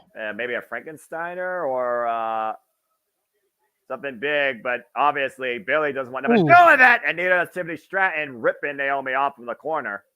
Now Tiffany trying to hook Bayley up, maybe for an attempted superplex. Both women on the inside, second rope. Naomi coming in, though. And Naomi cooking up Tiffany Stratton. Tiffany does not want to be there. Uh-oh. Oh, man. Cover 2. No. Just dropped her. And then locking her into a submission here. Starstruck, the same way she won the TNA Knockouts World Championship. Tiffany's in huge trouble here. The strength there. Oh, man! Top rope elbow drop by Bayley Naomi. Forcing the break, and Bayley with the cover on Naomi gets a 2 count. Very close Bayley there. going right over to try and pin Tiffany. Only gets a 2 there as well. A great awareness, though, by the champion, seeing that she had a chance to cover both of her opponents back to back. All 3 of these women going for broke, leaving nothing to chance. Bayley's first defense since beating Io Sky at WrestleMania 40. And Naomi right now, sunset flip. Oh! Driving Naomi head first in the bottom turnbuckle. Now looking to do the same thing to Tiffany Stratton. Tiffany, though, sits in the cover. Hooking up both legs. Hooking up both legs. Nearly steals it. Almost had it right there. Bayley to belly. He's got it. She's got it. The cover. No, the ring. No. Bayley can't believe that Tiffany just kicked out of that. That's one of her signature maneuvers. Look at it again, Noah. I don't think she got all the belly to belly. Notice the way that Bayley's body drove down halfway with Tiffany. Didn't get the full impact of it. That probably was the only thing that saved Tiffany in this match. And Tiffany Stratton right now trying to fight back. Bayley just continuing to unleash and driving shoulder first into the ring post. Tiffany Stratton creating an opportunity here. Naomi nowhere to be found. Bayley right now literally hung in the corner. Matchup could be over at any possible moment here. And Stratton hooking up Bayley on her shoulder, steamroller, and she might be looking. Oh no, there's Naomi. I was gonna have you call it, but Naomi denied that. Sorry, JJ. It's all good. It's all good. And again, the bad blood with these two goes all the way back when Tiffany Stratton signed on the dotted line for SmackDown the same night Naomi signed her contract. Here we go, cartwheel again, got her hooked. And Naomi and both these women right now just trying to counter each other. Oh, no. Oh, God. Alabama Slamma onto the announce table there. And that might have took Naomi completely out of this match. And Bayley may be in for it now on the French one. Stratton with Bayley hooked and It's not going to get her a championship, though. Got to pin somebody in the ring. And to your point, she's bringing both of them in the ring. I think Tiffany Stratton's out here to make a statement. Let's not forget, she literally did the prettiest moonsault ever to both women at the same time. Looks like she's going to repeat it here, Noah. She's setting up for it. The prettiest moonsault ever, but they both roll out of the way and Tiffany rolls through. Great awareness, though. 3D. What the hell? That was a 1D. Shades of the Usos and the Dudleys. For anyone that's familiar with that move in a different bygone era of WWE or ECW. Of course, we know the Dudleys are also influential in all 3 of these women's careers. In fact, I think the Dudleys have trained a couple of these women. Bayley and Naomi right now, once again isolated one-on-one. This is the match that Bayley wanted. This is the match that Naomi earned, and we never got a clear-cut winner. Here we go. And Naomi right now, big high kick. Step up Zaguri, rocks Bayley. Now the cover, scoop. Reversal by Bayley. Deep hook up both legs. Bayley retains! Bayley retains! No surprise there. Just like that, though. A counter roll-up. Deep hook up both legs. And Bayley pins Naomi to win the title and retain it. It was just a simple counter exchange that allowed Bayley to escape. Still, WWE Women's Champion. An incredible match by all 3, though. Tippy time denied for now. I got the comment. Don't worry. Let's take a look at some of the highlights here. Again, mad respect to what all 3 women brought here. And Tiffany Stratton proved how far she was willing to go for her first WWE main roster level title. Prettiest moonsault ever, denied the rope through. And that 1D took her to the outside. She was a non-factor at that point. Attempted Mighty Straw by Naomi. Reversal, though, by Bayley. Hook up both legs and was able to keep Naomi down for the 3. Bayley still WWE Undisputed Women's Champion.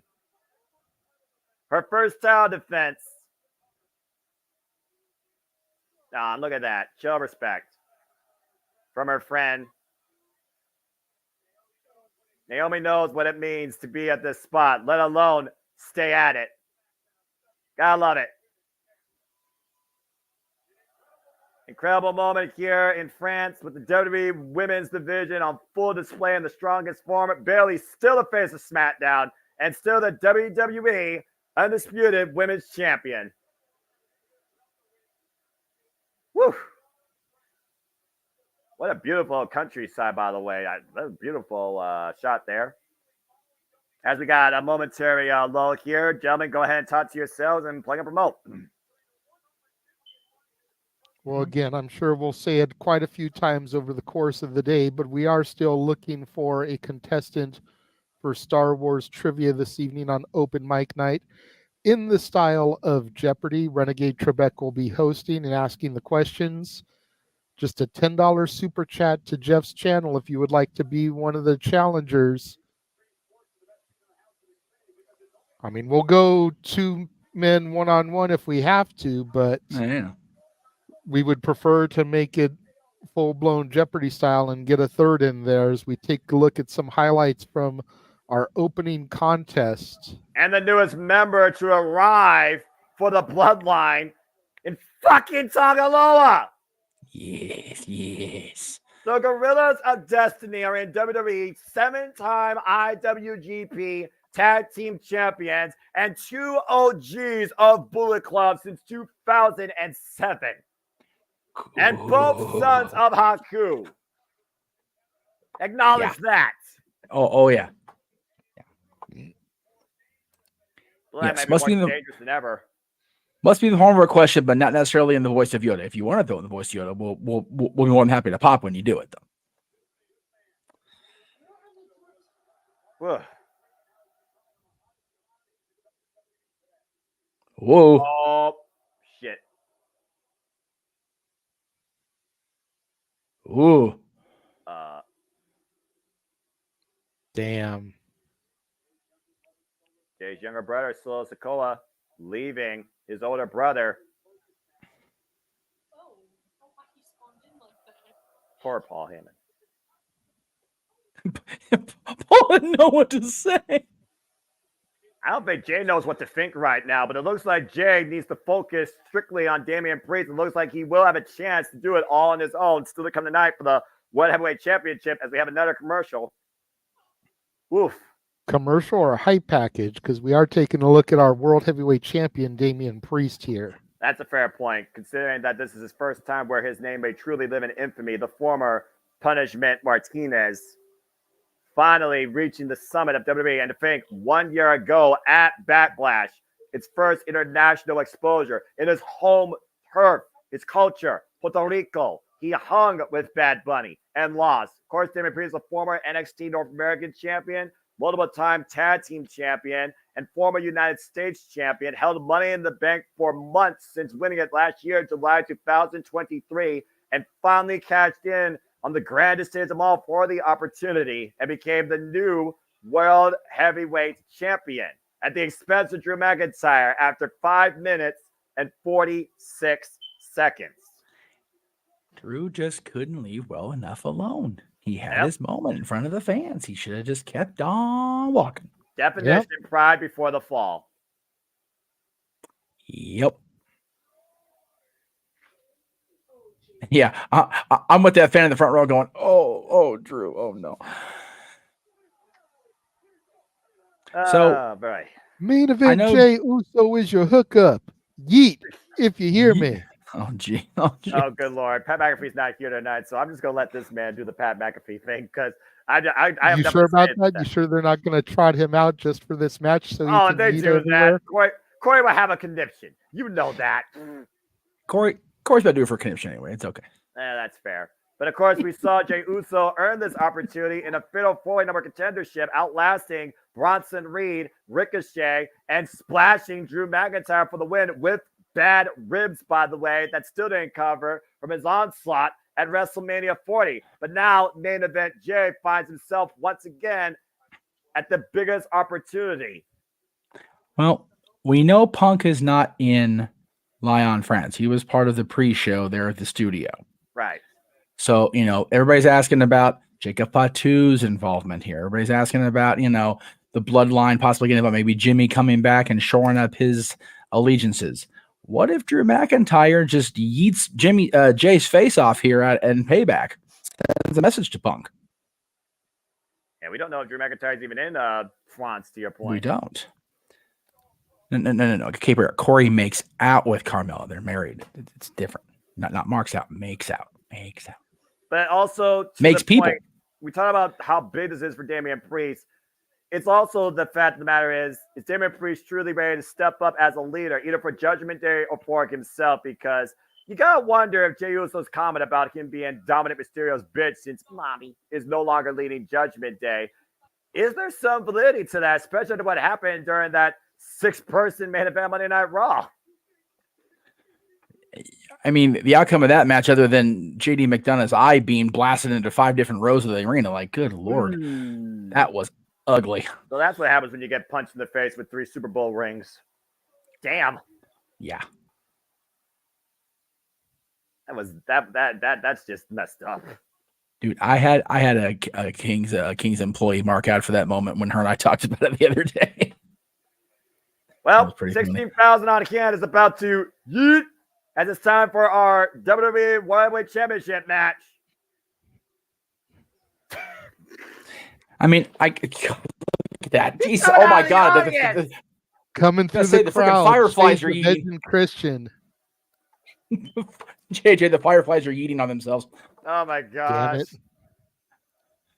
Put your Fireflies yeet too much, you might create more fireflies. It's that's the way nature works, boys and girls.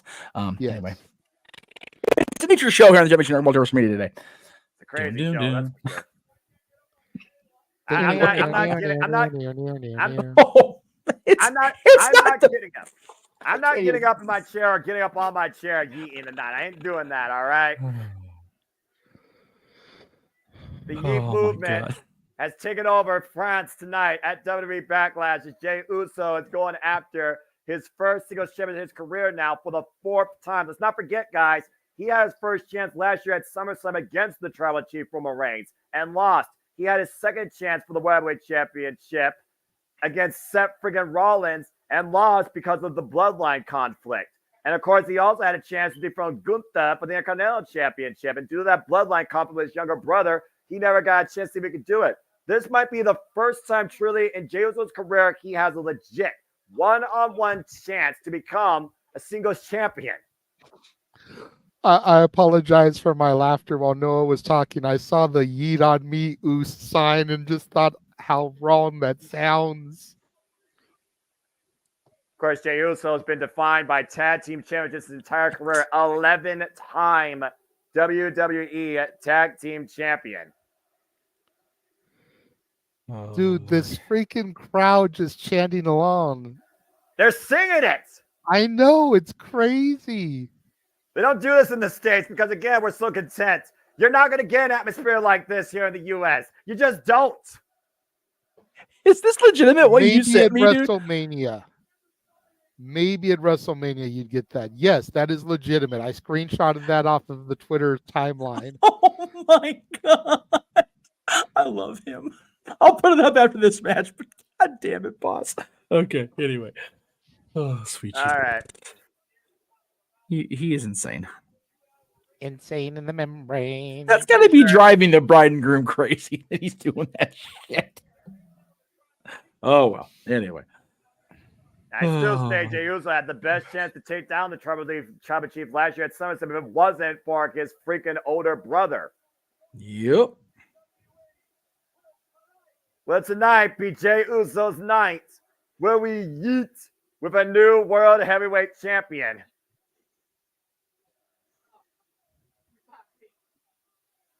He is definitely taking this in.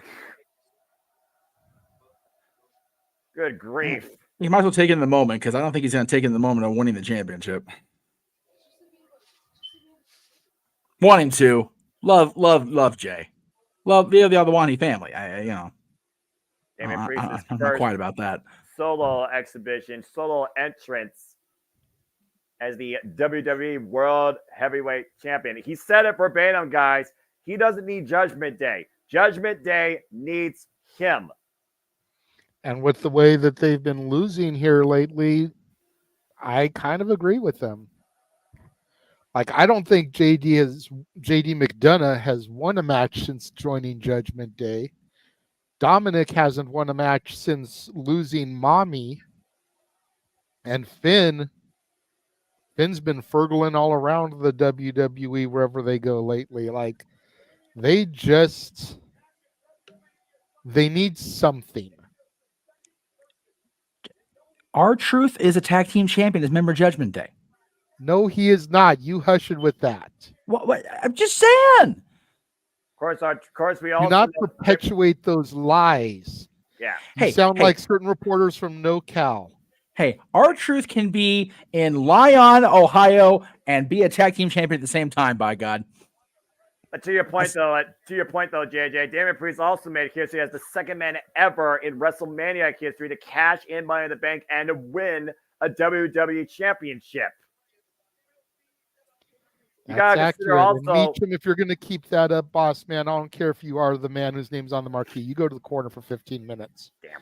Also, let's keep this in mind, JJ. He is following the legacy created by Seth freaking Rollins. Yes, we could say that Drew McIntyre held it for 5 minutes, 42 seconds, but does that really matter when you consider that Damian Priest now really wants to see his name lives in infamy, and you have to go against the status quo of the workhorseman that Seth freaking Rollins was, holding that title inaugurally and defending it proudly for 316 days. Yeah, and I'm afraid, much like the problem that they're going to have with the WWE Championship, I believe they've backed themselves into a corner with that. I think it's going to be a long time before we get a championship reign that's going to come close to Seth's. Well, Damian Priest, you only get one time to make a good first impression. Good luck. Challenger. Jey Uso. Yeet. 11-time WWE Tag Team Champion. Main event Jey Uso, who won this opportunity in Fatal 4-Way, and also has a victory over his brother at WrestleMania 40. Opponent. And yet he still represents the Judgment Day. I'm pretty sure that's not going to last much longer. Champion. The Punisher. Archer of Infamy. Damian Priest, former United States NXT North American and Ring of Honor World Television Champion. And the third WWE World Heavyweight Champion in this title's reset leniency. Yep.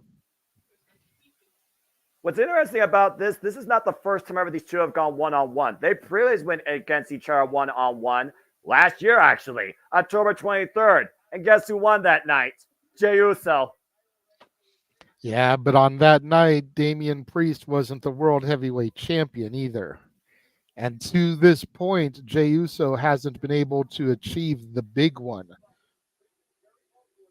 Bell's run, Priest kind of taunting Jey Uso. Come on, let's go. Yeah, but again, to your point, the only reason I would say that Jey hasn't been able to achieve the big one is because of outside interference. And after what we just saw, I don't think there's going to be none of that tonight. So there will be no excuse if Damian Priest wins or loses.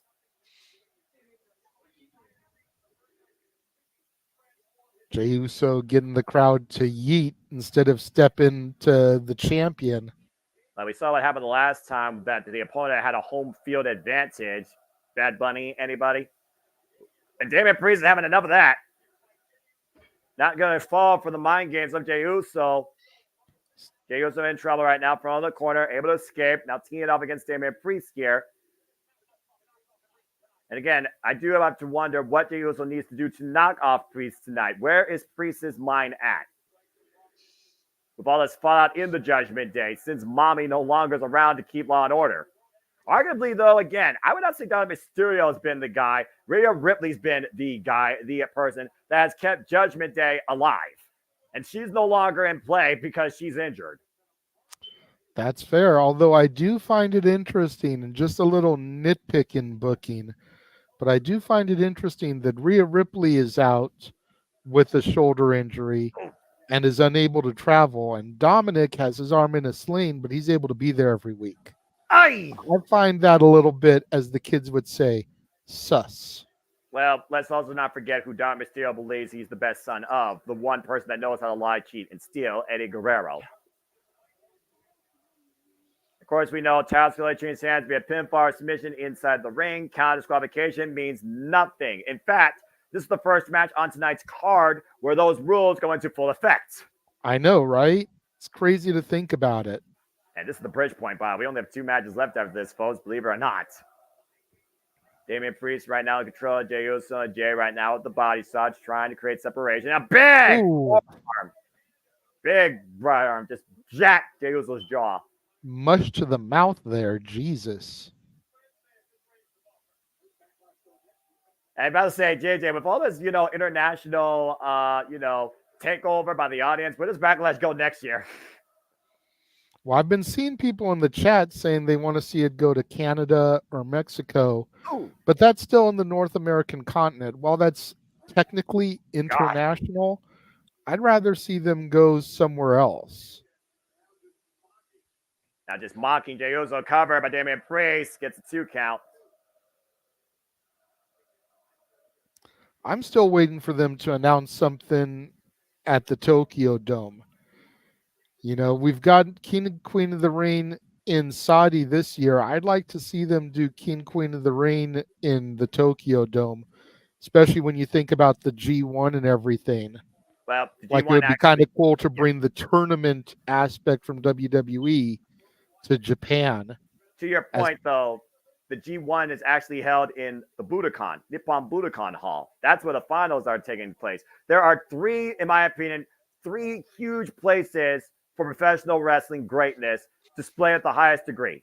Tokyo Dome, Nippon Budokan, and Ryogoku Sumo Hall. Korakuen Hall is another, but that's a little bit of a smaller venue. But I understand what you're saying. And I do wonder, can WWE find a way to once again go back to Japan? I definitely think they could. As far as for Backlash, I mean, again, I feel like Backlash is kind of like your international standard of how the audience, takes in a WWE Premium Live event. And Jey Uso taking Damian Priest up and down. That drop suplex. And so far, Damian Priest was able to slow the pace of the match down in his favor, but thanks to Jey Uso, that one move has neutralized whatever momentum Damian Priest created. And again, it's the first time we're seeing Damian Priest in this capacity, defending on his own as the champion. He's always had that team backup in his corner, it seems, for most of his career, JJ. That's fair. Jey Uso, though, of course, has really grown into his own, especially after last year's SummerSlam. But can he become the world champion? Irish whip, front on the ropes, pop up, able to escape. Super kick to the midsection. Pop-up uppercut. A Priest right now blocking the kick. And Jay catches him. Beautiful enziguri. Rock Priest dropped him down in the corner. Uh-oh. That's a bad thing to be at when you're dealing with a Samoan. Jay needs to stop taking his time. He needs to stay on the champion. I hate that the challengers always do this. And it cost him, Lou! I understand a little bit of playing to the crowd, but you also got to present this as legitimate. You want to win. You got to stay on top of the champ. Cover, hook a leg. It's a 2 count. I think Jey Uso understands the stakes here, but I think that the audience, to your point, is definitely helping to influence the direction. Now, whether or not that's a deficit or a positive, we'll have to see what happens when we get to the decisive 3 count. Or if Priest decides to take a disqualification. Who knows? Imagine what it's like to become a world champion for the first time in your career. Damian Priest just learned what that felt like at WrestleMania. Jey Uso has yet to know what that feels like. Tobe Suicida driving Damian Priest to the barricade. You hear Damian Priest wincing in pain. Look at the replay here. As you take another look at the small of the spine driven back first.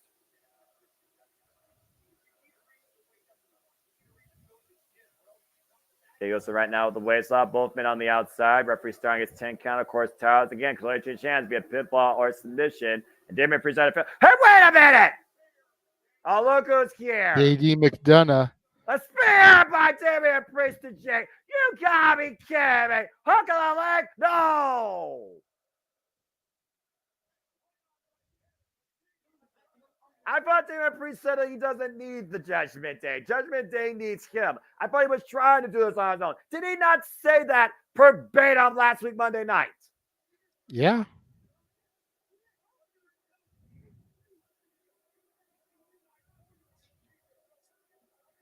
A little bit jaw jacking here. And watch out! Super kick. JD McDonald wiped out. Super kick by Jay wipes out Damien Priest. And could this be Jey Uso's moment? Priest in the drop zone. Jey Uso to the top rope. Uso splash! Hooks the leg. Cover! Has he done it? Nope. Whoa! Not yet. Take a look, though, at this. Watch the way Jey Uso lands, though, but also watch the cover. He had a lot of weight only on the left side. Damien Priest had a lot of leverage still, and I think that played in Priest's advantage. Priest got caught in the moment, though, with that jaw jack and Damien McDonough, and nearly cost him. This is that time now where both men need to dig down deep and find something else to come out here tonight, the victor. Both men on their knees. The fact that it was only JD McDonough and nobody else so far from Judgment Day does lead me to wonder, though, what the others think of this and will they come into play. It's a fair thought. Both men trading blows here as they try to get to a vertical base. Jay up to his feet first. Now Priest. Oof. Again, this is what you have to do, though, if you're going to be a champion in WWE, let alone preserve it. Of course, we still have the Undisputed WWE Championship to be contested for in our main event. Damien Priest and Jey Uso teeing off against one another, trading forearms. Priest getting the better of the exchange, just driving down Jey Uso to a knee. And look at the falling. Oh, it gets caught. Ooh. Good receipt by Priest. Super kick. Priest still on his feet, though. Big forearm smash. Enziguri rocks Damien Priest. Still on his feet, though. Whoa!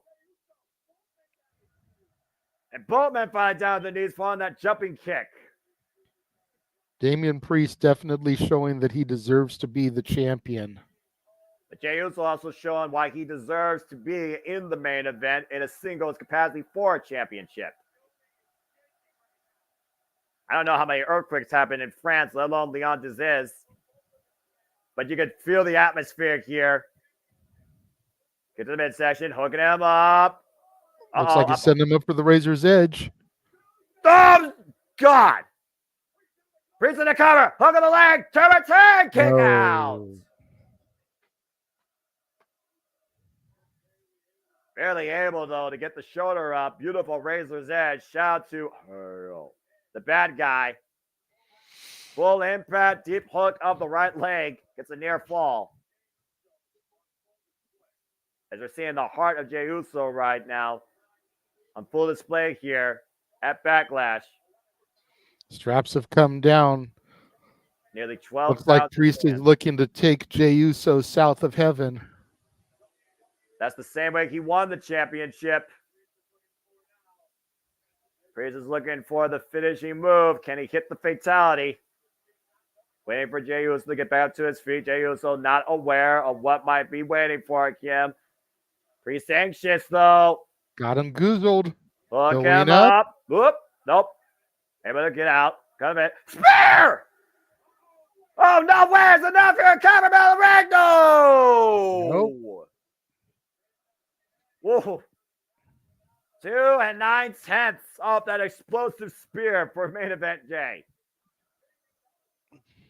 And was that Jay's best opportunity, JJ? It might have been. It might have been. You got to figure that Priest is still looking for that south of heaven. Ooh. Jay not able to get it done with the spear. What's it going to take for Jay? Looks like he Again, this may is be where- looking to try another Uso splash. Well, I mean, hey, they did it the first time. Maybe a second time will be even more effective. Oh, wait a Here minute! comes Fergal. Finn Balor takes a super kick. Jay came off the ropes, caught Finn Balor coming in. Now Jay once again looking for the spear. Wow, got decked with a clothesline. Turns him inside out. I don't think Damien Priest Boozled. realized though, that Finn Balor Going up. Ugh! There it is, the South of Heaven. Now Damien Priest cover, hook of the leg, and did no. What? I don't think I've seen someone kick out of the South of Heaven yet. But Jey Uso just did it. The arena rocking. And Yuting. And right now, this is the moment that Damien Priest has to be doubting himself. But he also needs to find an answer to himself. What do you do in this capacity to preserve your championship? How do you lead by example? What's your judgment? Crowd chant, this is awesome. And Jey Uso still very much alive in this World Heavyweight Championship match.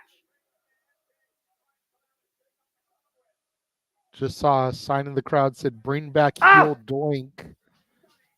That rolling kick stunning Jey Uso. A little trouble in paradise. And you see in the vicious side of Punishment, Martinez, a.k.a. Damien Priest, coming out here. But Jey Uso refusing to stay down. Another rolling kick.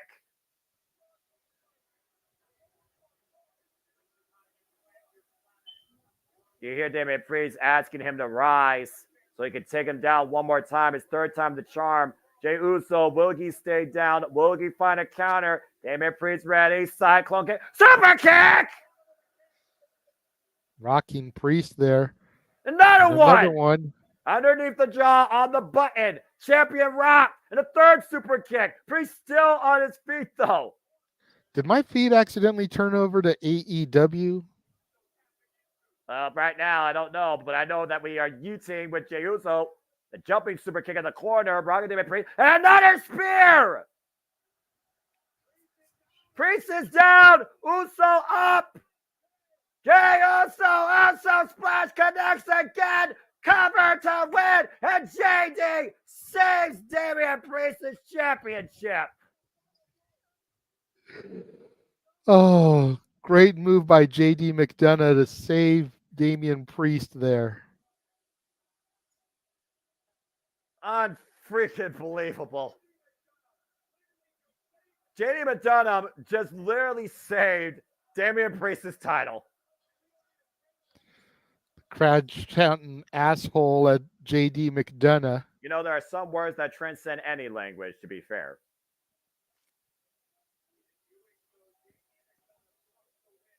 And you see the audience right now. The first time they've probably been the most quiet tonight.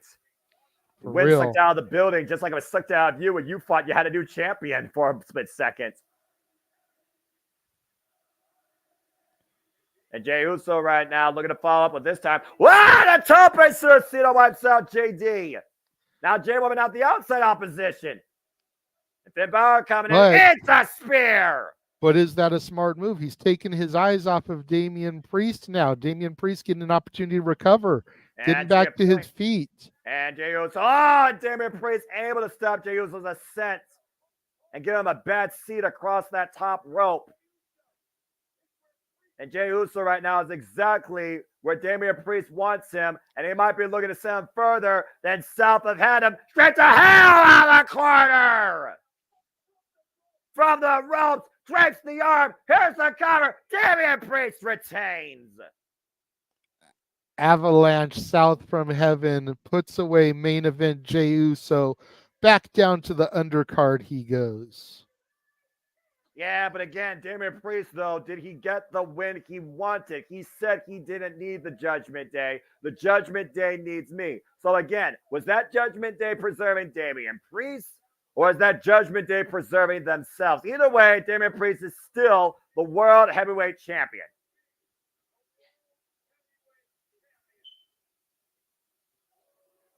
And look at this cowardly assault by JD McDonough and Finn Balor post-match. Whoa, what the hell? Wait a second. Priest backing Balor off. He told them he didn't want them involved. He also is saying that he's done. He won. It's over. And I actually agree with Damian Priest here. He has the title. It's over. Damian Priest giving the marching orders. Damian Priest has made it clear. Judgment Day needs me. I don't need them. If Judgment Day wants me, they better listen to me. Either way, Judgment Day allows Damian Priest to retain his championship and literally saves him. Again, that one spot, the spear and the splash. I heard the air sucked out of you, JJ. You thought it was it right here. Everybody in France thought this was it. Literally. But McDonough said Damian Priest was playing his foot on the bottom rope. And then all hell broke loose as Jey Uso wiped out Finn Balor and JD McDonough on the outside, Tope and Spear respectively, and the ultimate south of heaven choke slam to hell as Damian Priest literally falls into the cover and retains his title. And still WWE World Heavyweight Champion. Hell of a match, but you can definitely see the dissension in the Judgment Day here. I don't think Finn Balor is going to stand for this too much longer. JD McDonough, I love JD, but he's got no problem being the lackey, being the little puppy dog. Well, I mean, he's also Finn Balor, he's not going to tolerate for this too much longer, getting pushed around by Damian Priest like that. Did you guys just see a weird glitchy QR code on your screen? Yes, because that's the Uncle Howdy Wyatt Six stuff. I'm just saying, folks. Anyway. Well, as we got a moment to breathe here again, let me thank everybody on behalf of the man whose name of the marquee was below me, Jeff motherfucking Meaton, for those that are tuning in to our Jeff Meaton Watch Live event here for WWE Backlash, as WWE is taking its global stance truly to the highest degree it's ever been before. Of course, we're seeing the sold out tour across the UK, internationally, and Europe and France. Headlines made everywhere across all publications. And of course, again, this is the first WWE Premium Live event ever in France, and the first time WWE has been in this capacity since 1993, apparently, according to one of those headlines. As, of course, still to come tonight is our undisputed WWE Championship match with Cody Rhodes and AJ Styles. And up next shortly is our WWE Women's Tag Team Championship match. So we got an announcement here from Philippe Charoux. Philippe Charoux, while he's doing that, whatever it may be, and if it's something important, I'll break back out of the plugs here. He's probably just giving us our attendance here. Go ahead, Jeff. Cool. Coming up, of course, on this stream, which you're seeing on 7 different outlets, as well as NoDQ.com itself, we'll be live with our recap of Backlash hosted by yours truly, because everybody else NoDQ is at the freaking wedding for Virtue. And then not too long after that, JJ, what the heck is going on? Yeah. Well, this is something that Walter put together that he wanted to do with myself and Noah. And kicking off roughly an hour after Backlash goes off the air, the three of us will be discussing and giving our thoughts as to who will be the next champion for each of these championships. WWE Championship, World Heavyweight Championship, NXT Championship, AEW Championship, TNA Championship. Then you got the TNT, TBS, IC, US, and X Division title. Then you've got the Women's World Heavyweight, the WWE Women's, the NXT Women's, the Knockouts, and the AEW Women's titles. So basically all of the main event titles, all the women's titles, and all the secondary titles. We're not getting into the Continental, International, Tag Team, all that stuff, because Beyond the Air through open mic night. 24/7, 7-Eleven championship, dog. Yeah. We're not doing that shit. Sometime after that, we're not expecting it to go the full interval, but it very well could with those three personalities involved. Either way, 8 o'clock Eastern, 5 Pacific, there'll be a Dad's Retro Double Feature as we bring back our Star Wars coverage on Dad's, ranking the saga at 8 p.m. Eastern, 5 Pacific, and then immediately followed by our top 10 Star Wars characters, the top 10 characters in Galaxy Far, Far Away at 9 p.m. Eastern, 6 Pacific. It all leads to open mic game night and Star Wars trivia in the style of Jeopardy. That's, of course, our usual open mic night time, 11 o'clock Eastern, 8 Pacific. And again, we are still looking for contestant number 3 on, I'm going on camera here, 3 on that front. So if you'd like to be a part of that, super chat the Jeff Beecham Network. It's as simple as that, $10.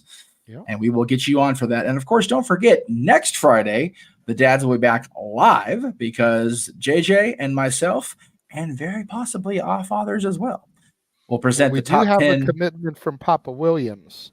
Okay. You just need a commitment from Papa Meacham. Well, I think Papa Beecham's will be a pre-tape, if anything, because he is actively in the office during the hour we are on, but he does want to be a part of it, or he's at least expressed more interest than previous shows I've presented to him. I'll put it that There you way. go. But either way, we're celebrating the Beach Boys in 60 years since their first number 1, of course. I get around, and that'll be on Friday, May 10th, probably in our early afternoon West Coast time slot of 2 p.m. Yes. Pacific, 5 p.m. Eastern. So, and here they come, folks, the tag team champions. Yes. Really quickly before we get into this match, Noah, you asked about the glitchy QR code. Someone scanned one of the last ones, and during the video, an image popped up that said UEDNJ51A. And people think that they've already solved it. U being Uncle Howdy, E being Eric Rowan, D being Dexter Loomis, N being Nikki Cross, J being Joe Gacy, 5 plus 1 is 6, Wyatt 6, A is Alexa Bliss. Interesting. So people are saying that that's going to be our stable here. And that's what this is all leading to. Very much like the White Rabbit that we had at, what was it, Extreme Rules? Which makes me wonder, is that Wyatt Sid's going to show up at Extreme Rules, which has me very curious. I think that's too far away, but with as long of a span as we have here, keep in mind, we've still got an hour and 15 minutes roughly and only 2 matches. Yes. And of course, So we very easily could get that here, Noah. Yes. It'll be As a way completely to kill abnormal. time. But then again, it actually kind of could work because Alexa Bliss and Nikki Cross are former WWE Women's Tag Team Champions. To your point, as we get ready for our semi-main here, Kabuki Warriors, of course, this is the second time they have held those titles. This is their 99th day, and this will be their 5th defense. Before we throw to the match, I wanted to bring up the graphic I was giggling about regarding the no DQ boss man. He actually tweeted this picture out with that shit-eating grin on his face and said, "This is called walking ready for wedding." Big thanks to Mr. Tito and myself, Jeff Meacham, for helping me out today. So yes, Tito is doing the live Twix coverage. God bless Mr. Tito for at least that anyway. And myself, I'll be hosting the recap as where'd my graphic go? As we stated, we'll be doing the coverage for Backlash. Fair enough. Oh, okay. I'm like, what are we doing? Okay. All right. Good. There you go. I will bring that back, and then I will get out of the way. Have fun, boys. All right. Time, Noah. Yep, this is going to be something special, JJ, regardless, as the EST, might I add, first overall draft pick this year in the WWE Draft to SmackDown, looks to win her first Tag Team Championship accolade. Of course, no love lost to Asuka, who beat her for her previous title that she held, with an assist with returning Kairi Sane. Of course, Bianca Belair is all about making history. Former SmackDown Women's Champion, 133 days, 2-time Raw Women's Champion. Her run ran 420 days long before she was dethroned. And she did not come alone. Nope, there is a storm coming to Lyon, France, Noah. I'm going to say, JJ, and Walt, I know you're in the chat. Gentlemen, control yourself. Hey, for the most part, I'm pretty professional when it comes to these, okay? That's fair. The naughtiest I ever out of get is when stone. you set me up and don't realize that you've done it. All I know is that you've set up an entire timeline for these two women, and it starts tonight as that bitch has arrived. Yep, with snowfall coming over the arena. I didn't think WWE still had bodybuilders left in WWE, but Jade Cargill is the definition of that. First conversation, of course, we talked about when this woman graced the WWE scene at the Royal Rumble, particularly, and you saw that face to face with the EST. It immediately screamed in your head, JJ. Fucking book these two as a tag team, and you're finally getting ahead of tonight. We, of course, saw these two women alongside Naomi victorious at WrestleMania 40. Jade Cargill in the jets of her entire professional wrestling career as she defined the AEW TBS Championship for 508 days with a record of 60-0, now gracing the grandest stage of them all. And it's less than literally, might I add, half a year since being part of WWE officially on our screens. And it's already going after her first championship. Yep. An amazing, charismatic, physical specimen Jade Cargill is. Jade is the definition of statuesque. She is chiseled literally out of granite and stone. Of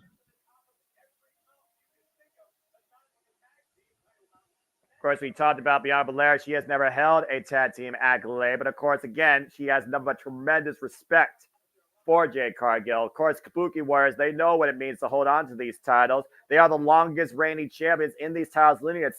25th WWE Women's Tag Team Champions, by the way. Kabuki Warriors still hold the record at 171 days, overcoming Shayna Baszler and Zoe Stark in this run, as well as Indy Hartwell and Cass LeRae down under in Australia. Kaden Chance and Casey Canzaro, I'm going to say what it is. And, of course, we talked about earlier how this was just made impromptu with the fact neither were pinned, but this might be the most dangerous opposition to the Kabuki Warriors reign yet. No question. And you talk about the mutual respect that Bianca and Jade have for each other. They are literally mirror images of each other. Yeah, once it's got a longer braid. Bell reigns are underway. The question is, how long is this match going to last? Walter says over or under 5 minutes here. Start your stopwatch. Kind of a tie with Asuka and Bianca Belair. Of course, again, these women, they clashed at WrestleMania 39 and at Crown Jewel and Night of Champions. Now thrown off for the ropes. Of course, Asuka, a.k.a. Kana, heavily known, heavy respect to Kairi Sane, one of the original daughters of Stardom. And thank you again, everybody that's watching across here, across all channels. We appreciate all of you that you make this possible. And we do this for you and for the love of wrestling. And check out the For Love of Wrestling each day at Castlady Studios. Find your favorite weekly wrestling program. Asuka once again picked up speed. Bianca Belair, meaning and kind, taking her down with that running shoulder tackle. The sheer power of Bianca Belair. Of course, the agility, the gymnastic background of this Memphis native, and the sass coming out. Looking for the hip toss. Asuka, great counter though. Modified cover, hook of the leg. Kick out. Asuka's makeup looking a little bit more like Max the Impaler from NWA here tonight. And almost like a Kabuki. Well, again, they're called Kabuki Warriors for a reason. And don't say that Asuka doesn't have mist that could come into play. We've seen that blinding mist literally be the difference maker against the EST. It allowed Asuka to beat Bianca Belair for that championship last year, Night of Champions. Nice escape out of the full Nelson. Attempted brutalizer by Asuka. Whoa! Misses Lightning that fast. kick. Lightning fast strike, but dropped toe hold to Bianca Belair. Cheap shot by Kairi Sane. Denied. Might giving Asuka a moment to take advantage. Bianca able to escape, though. The front face lock. And what's Bianca looking for here? Vertical suplex. Beautiful vertical on the kip up there afterwards. Great sense of urgency by the EST. Now looking to make it a tag to Kairi Sane. Tag to, oh boy. Here comes that bitch, Noah. Jade Cargill is legal. I repeat, folks, Jade Cargill is legal. As she is going one-on-one against Kairi Sane, a former NXT Women's Champion. Won the Mae Young Classic, of course. Wait slide just thrown off by Jade Cargill. Gut wrench, up and over. The power of Jade Cargill coming into play. Kairi just kicks Jade in her booty there. That's not a That's the clothesline. There's that strength and power by Jade. Got caught. Oh, God. Uranagi backbreaker by Jade. Might be looking to do it again. Deja vu. Absolute powerhouse Jade Cargill is right now, having her way with Kairi Sane. Dakota Kai, by the way, allowed the Kabuki Warriors to come down the ring on their own. There is nobody in their corner. This is an even contest. Jade tagged into Bianca. Double Double. team here to Kyrie. What do they got Hell is going on? this? Oh my lord! God! Kairi Sane almost 7 feet up in the air, hoisted up. This is a hell of a tag team. Power personified. And now the handspring by Bianca with the moonsault. Now the cover, hook the leg. It's a 2 count. Take a look at this, JJ. Watch the heights. Watch the heights. God. It's like 10 feet up in the air. That was above the top ring rope, folks. Kairi Sane right now. Hard Irish whip to the corner. Bianca looking to follow in with the shoulder thrust. And with Bianca looking for maybe 10 shots here. The dominant position above Kairi Sane. Kairi trying to cover up. Of course, Damage Control has had hell of these women tag team titles now. I told that 3 times when Dakota Kai was formerly a champion. Whoop! Good Beautiful escape there. moonsault off the top there. Kyrie, you should know better than to go after Bianca's braid. Yeah, about to say, she didn't see the matches apparently with Becky Lynch, Sasha Banks, and countless others. Just saying, excuse me, Mercedes Moné. And now up and over the floor. And now it's got, catches Bianca with a big head kick behind the referee's back. You don't have to change her name. She was Sasha Banks for WWE. Fair enough. And meanwhile, Kairi Sane, there's a wicked smile on that pirate princess face. Huge Oh, cross God. body by Kyrie Sane off the top rope there, taking Bianca out on the outside. She almost Kyrie and lost her. Asuka proud of their handiwork there, taunting for the crowd as we go to picture in picture here, Noah. I almost thought she launched herself there for a moment. High cross body, literally across the throat, head, and upper chest. Bianca Belair now bringing her back inside the ring. And Kyrie to the cover. It's a 2 count. Kairi No Sane, round and pound here from Kyrie Sane. And Kairi Sane, of course, loves using that spinning back fist, that cutlass, to set up for the insane elbow drop that has allowed her and Asuka to retain their titles during many matches, including the previous run. Of course, Asuka's done everything possible in WWE. Royal Rumble winner, NXT champion, defining NXT Women's Champion, never defeated for the title, never defeated in NXT. Money in the Bank too, wasn't she? She was. And remember the Money in the Bank briefcase for the Women's Championship. Cover by Asuka, 2 counts.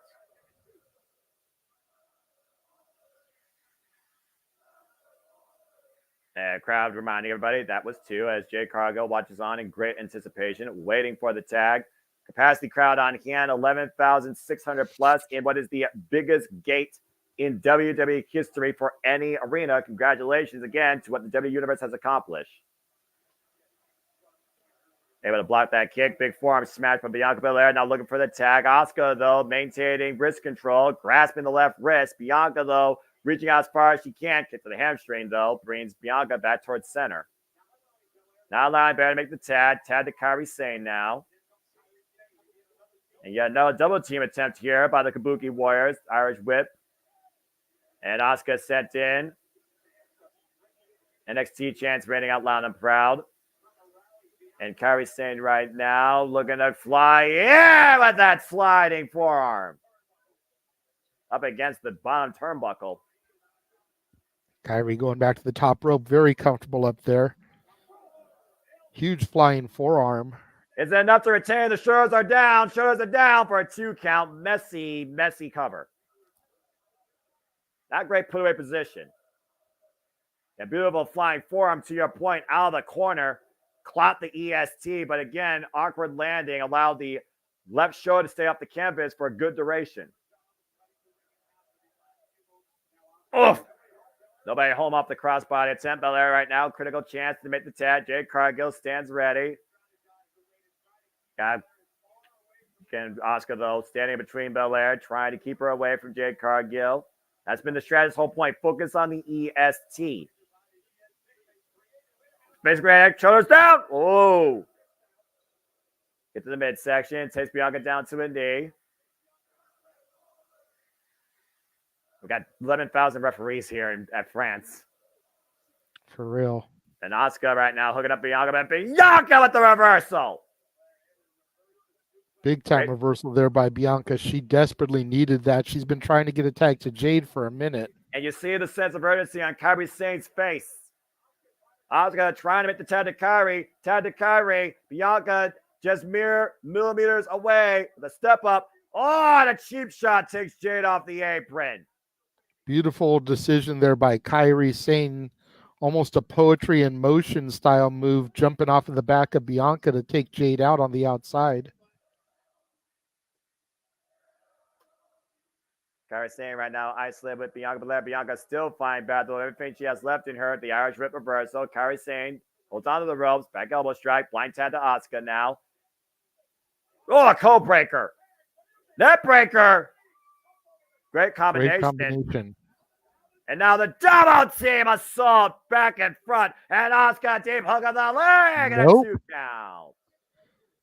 Maybe if Bianca wasn't the toughest and the strongest, that would have worked on your average WWE female wrestler.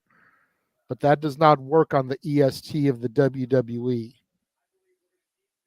But at this point, though, one thing's for certain. The EST needs to make a tag ASAP. Asuka right now going for attempted Fujiwara armbar as W Backlash trending #1 in the United States on the tweaks. And again, to everybody out there that's watching us, appreciate you all engaging our commentary, reactions, alternative take, as we keep you in tune with all the professional wrestling. Bianca Belair hoisting up Asuka, possibly for the KLD, able to make the tag to the Kairi Sane. There's a tug of war there, trying to get Asuka out of the grip of the EST. Again, that striking prowess of Asuka, though, the difference maker here. Uh-oh. They might be calling for the elbow. This is how the Kabuki Warriors won the titles. Kairi up and over. Belair somehow surviving. Once again, Kairi with a grip on the braid. And Asuka with the waist lock. A bit of a tug of war here. Back elbow strike. Breaks the waist grip. Pulls her in for a clothesline. Kairi Sane down. Bianca Belair, critical chance here. Jade Cargill stands ready on the apron. Can she make it over? Can she make the tag? Can she crawl her way? Will a storm be unleashed tonight in France? Tag to Jade Cargill! Good God! Over the top rope, that springboard crossbody. Clothesline takes Kairi Sane down. Asuka down. It's a pump kick. My God. That pump kick just sent Asuka back to Japan. Jade Cargill with the splash right now to Asuka, and the followed splash to Kairi Sane, opposite corners. Jade Cargill stops Asuka to the outside, now hooking up Kairi Sane, who is legal, by the way. Planted! Good God! Cover! Shoulders down. Asuka saves the matchup. Take a look at this show of agility and athleticism by Jade Cargill. Beautiful springboard crossbody up the top rope. And then that choke slam, or choke bomb, honestly. Jade's like Raquel Rodriguez. Also another former women's tag team champion. And military press attempt by Jade Cargill to Kairi Sane. Ooh, Jake's her vicious down. slam. I, Jade's for those- getting pumped up. She's fired up here, Noah. Yeah, for those wondering, JJ is silent for a number of reasons. One, he's about to tell you so. And two, that's his bitch. And three, what? Pump kick denied. And this is just pure wrestling. Oh, the cutlass! Spinning back fist! And a back fist combination. And fear of offense by Asuka right now. Both the Kabuki Warriors teeing off another spinning back fist. Welcome to the WWE. One of the Kabuki Warriors, Jade Cargill, up and over. Sliced bread, messy but effective. Now hook of the leg by Kairi Sane. The shoulders. Oh, wait, that's right. She's not legal. Asuka made the tag. I forgot about that. Amongst the chaos, good scouting by referee. I think that's Rudy Charles, isn't it? And again, great heads-up call by the referee here. WWE Women's Tag Team Championships on the line. A bit of miscommunication on the champion's side might have cost them there. This fast-paced matchup right here. Jade Cargill finally slowing things down as Kairi Sane to the ropes, able to get the boot up. There's a tad to Asuka. I guess the shoulders weren't down quite effectively enough. Waist lock again by Asuka. Asuka and Jade Cargill are now legal. Back elbow strikes. Oof. Got part of that kick. First kick by Jade Cargill. Rocks Asuka to the apron. Now bringing her back inside. You see the game changer that is Jade Cargill for the opposition challenging team here with her power in play with the front face lock. There's a tad though to Kairi Sane. Waist lock. Kairi Sane right now trying to wear down Jade Cargill. And Jade once again hooking up Kairi Sane. Possibly for a choke slam. Deja vu for Kairi Sane. I'll be saying bon voyage to those tag team championships very soon here. But again, Jade hasn't been in this type of championship environment in WWE. And wait a minute. And she's looking for an armbar, taking Jade down. I don't think she's got fully extended. Now Bianca coming to play. Armbar Bianca Belair right now. Both challengers in deep trouble here. Official doesn't know what to do at this point. I would think, though, we got focused on the two legal men here. Legal women here, though. Kairi Sane and Jade Cargill. And what are you The fucking sheer power of both these shitting me? women. Deadlift powerbomb, one arm by both. Well, critical moment in this matchup as all four women are down in the middle. Jade Cargill and Kairi Sane are the two legal ones, might I add. Yes. Good grief. We know what the Kabuki Bianca. Warriors are all about, JJ, but you're truly seeing what Jade Cargill is capable of in a WWE to your opponents. Why I know you've been in silence because you're just taking it all in. You've been endorsing this woman since day zero, since you first saw her inside a wrestling ring. Oop. Gets to the midsection. The veteran instincts of the champions. Blind set up by Bianca Belair. Up kick, though. Jade Cargill rocks Asuka. Kairi Sane, though. Cazadora. Jade Cargill, though. DDT. Up kick. Wheelbarrow suplex combination. Beautiful kip up. Bianca Belair, the cover on Kairi. And no!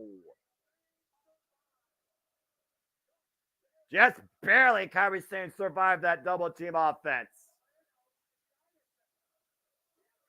We've seen this look on Belair's face before, JJ. Whew. And right now, Asuka pulling Jade on the floor here.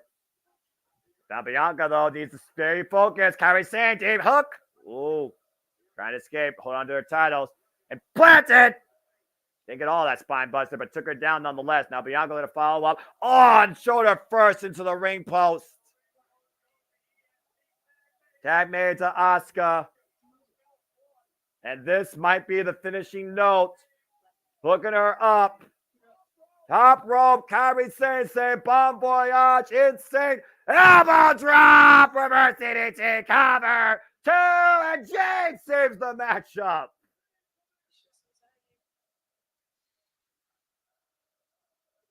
Whew. Now this matchup continues what arguably probably been the most competitive women's tag team match we've seen in a long time in WWE. Oh, God, spinning back fist again by both the Kabuki Warriors. Soba Kip and Jade Cargill down. Jade Cargill, by the way, not legal. Super Kid, though, takes Asuka down. And Kairi Sane up to the second. Caught by Jade Cargill. The power once again taking over. Flipping her around. Are you kidding me? Good God! Are you The fucking athleticism. kidding me? Jaded. Kairi Sane just got shaded! Bianca Belair still legal, though. Hook it up, Asuka! KOD on Kairi! Asuka covered! Bianca, Jade have done it!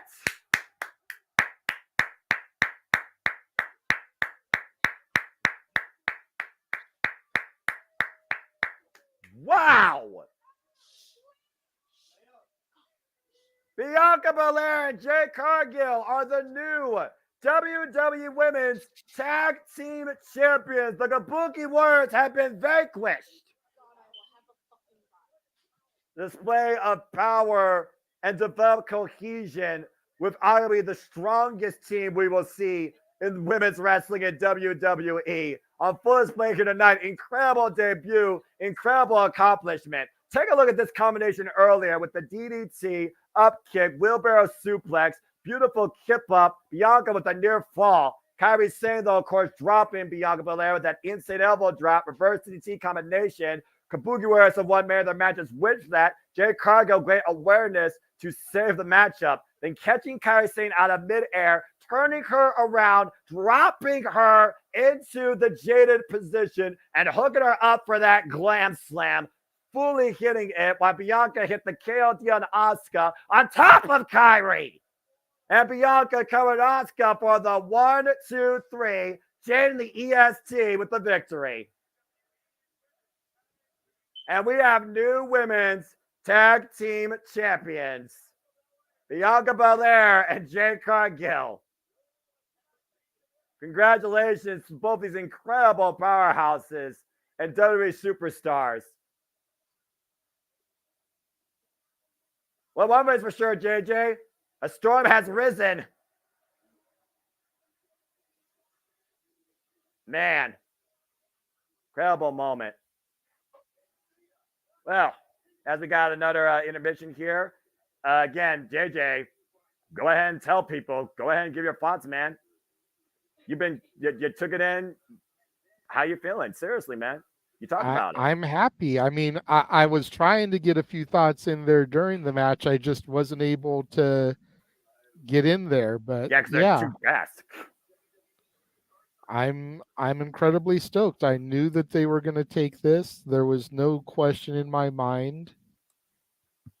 Just, I hope that people, realize now what Jade has been doing, the work she's been putting in.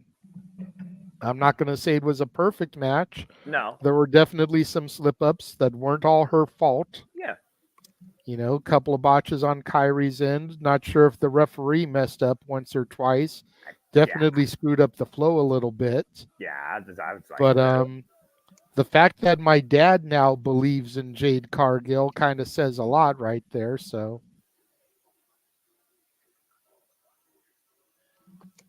Whew.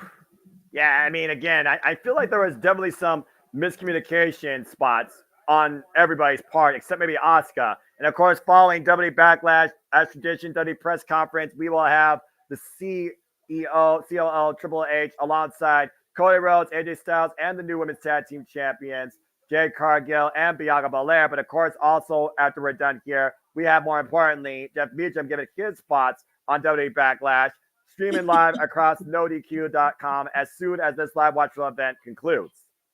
I got no problem plugging Paul Levesque, but like, God damn it. Watch our stuff first. It looks like we got a super chat as we get ready for our main event here. I saw that. Let me get over there. I cannot move so fast, Captain. Sorry, wrong show. We're not. Yeah. That's fair. That's okay. Takes place in space, the final frontier and shit. All right, come on, you. I'm on now.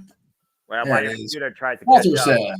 There we go. Honestly, you got to figure Jade wins the tag titles for what? For one, what JJ said about the experience, and two, it's to keep her away from Money in the Bank and Queen of the Ring. There you go. Yeah, but to Walter's point, of course, the next time we're going to cover WWE here at the Jimmy Multiverse Media Watching events, it will be virtually from Saudi Arabia, where a new king and queen will be crowned, as WWE has officially brought back, much to Walter's happiness, I'm sure, the king and queen of the ring. Who will follow legacies held by Owen Hart, Lord William Regal, Stone Cold Steve Austin, King Booker, Hunter Hearst Helmsley, Harley Race, and the only ever queen of the ring, of course, in Selena Vega. We will find out shortly here in the coming weeks at the Gemini Multiverse of Media, as once again we go back to Saudi Arabia, this time to crown king and queen of the ring.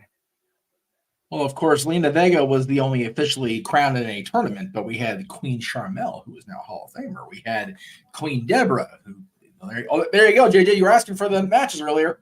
And it looks like we got a tournament here. We're already starting things off. Shayna Baszler, Selena Vega. Zoe Coming up Stark, on Ivy Nile, Lyra Valkyria, and Asuka. Let's freaking go. Io Io Sky Sky versus and Natalia. Damn. And then, of course, we move over to the men's side. Drew McIntyre will go one-on-one with Finn Balor. Drew versus Fergal. Kofi versus Rey Mysterio. That's going to be a banger. And of course, Ricochet versus Ilya Dragunov. Oh, shit. Okay. And Gunther versus Sheamus. All right. Dude, this tournament is on fire. Here we go. Now, if this was just a single Monday Night Raw, I probably would watch Raw. I know this is going to be across several weeks, as of course, King of Queen of the Ring is Saturday, May 25th. But I will say this, I will watch those matches alone. The rest of Monday Night Raw, yeah, debatable. And that's just the Raw side of things, which means they're probably going to do my suggestion and have a Raw bracket and a SmackDown bracket.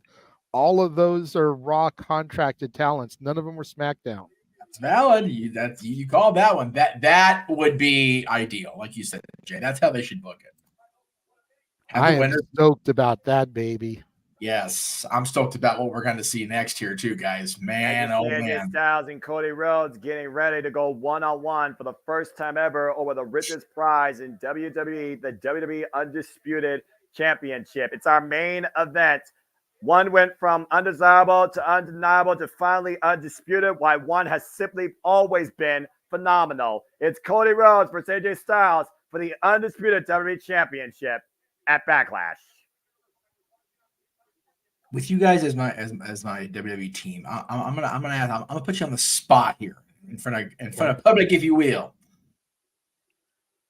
We've heard what this championship has been described at in the 40 years of Vince McMahon running this company. The most prestigious prize in. Can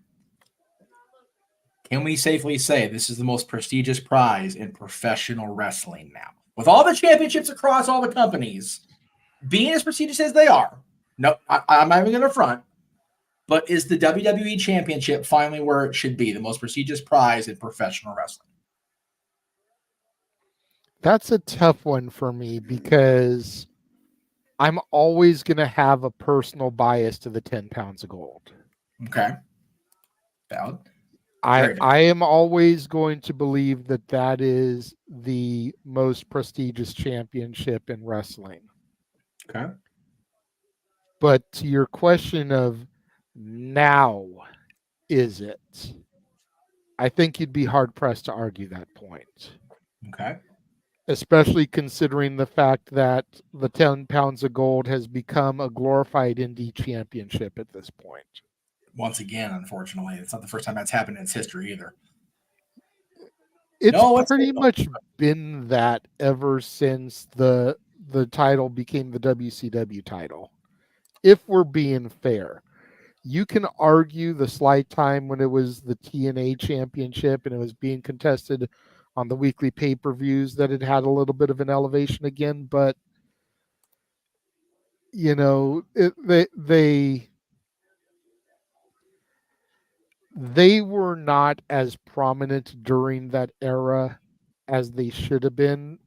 They really were not much different than ECW in its prime. Right.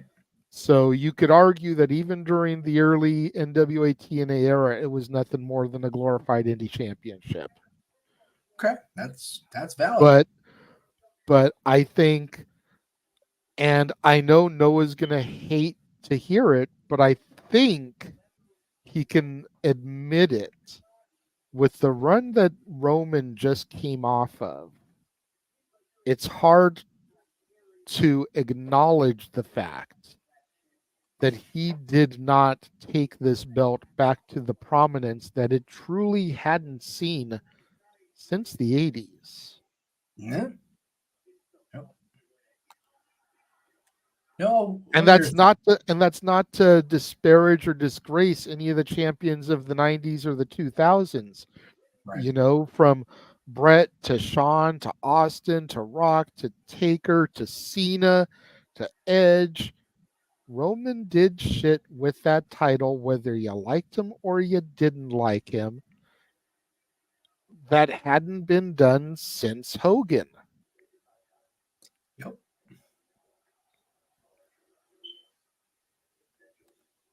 Noah, what are your thoughts on this championship and its status and prestige in 2024 as it gets ready to be contested here on Premium Live Event? IWGP Heavyweight Championship, Ring of Honor World Championship, TNA World Championship, just to name a few that uphold to such a high degree above even the WWE. With what Cody Rhodes exemplifies, demonstrates, and what Paul Beck is trying to define once again by the terms professional wrestling on the largest landscape possible. It hurts me to see what other titles have kind of become in their renaissance, in their rebirth, in their redesign, in their current holders.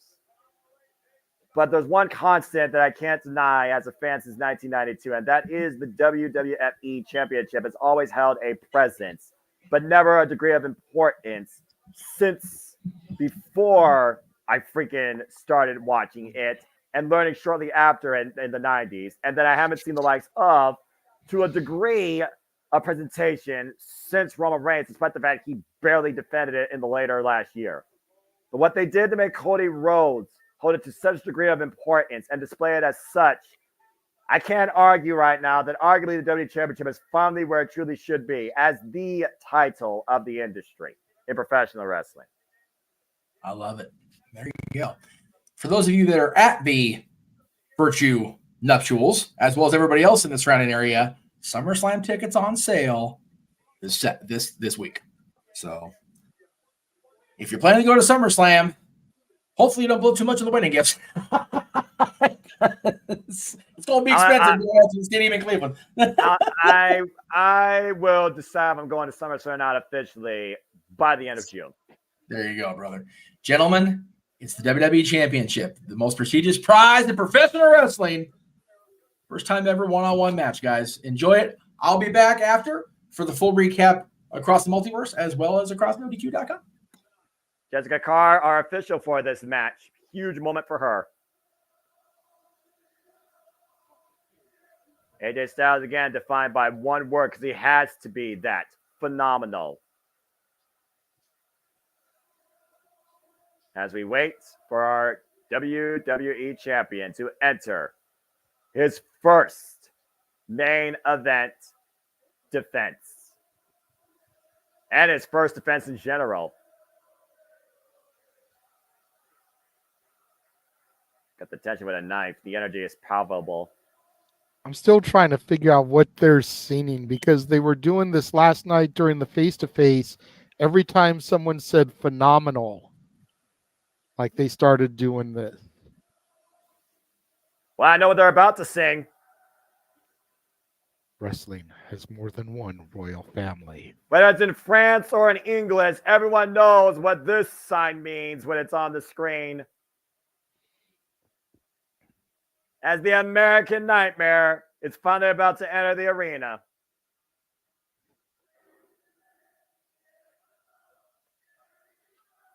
The entire crowd singing every word. I love it.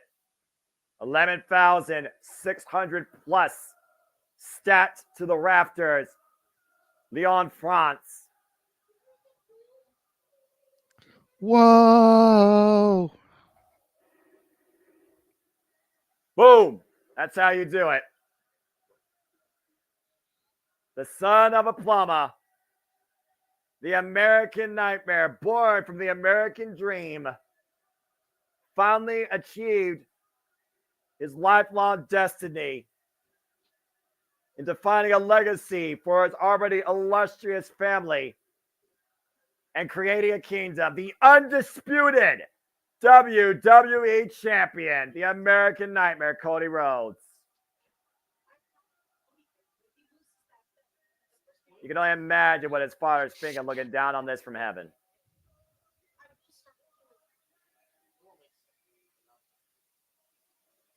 I almost can accept the look of that championship now. I truly can.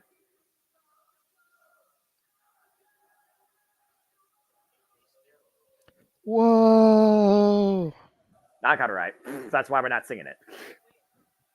Put it to you like this, Noah. I have Natalie sitting here off camera saying that if Cody loses, as anti-Cody as she's been this entire time, acknowledging her tribal chief, if Cody loses, she is going to cause a riot because all of this will have been for nothing. Put up or shove time, like I said. Cody Rhodes, this is his first ever defense of the WWE Championship as the champion himself. AJ Styles has been at this dance twice before, and he actually won his first WWE Championship at this very stage in 2016. Backlash. Yep. As we go down to Samantha Irvin for our main event introductions on a night where we crown new women tag champs and all the titles retained, and the Bloodline welcome in Tonga Loa to the fray. This is why we're here. That's incredible. Crowd still going, man. Gotta let him finish it.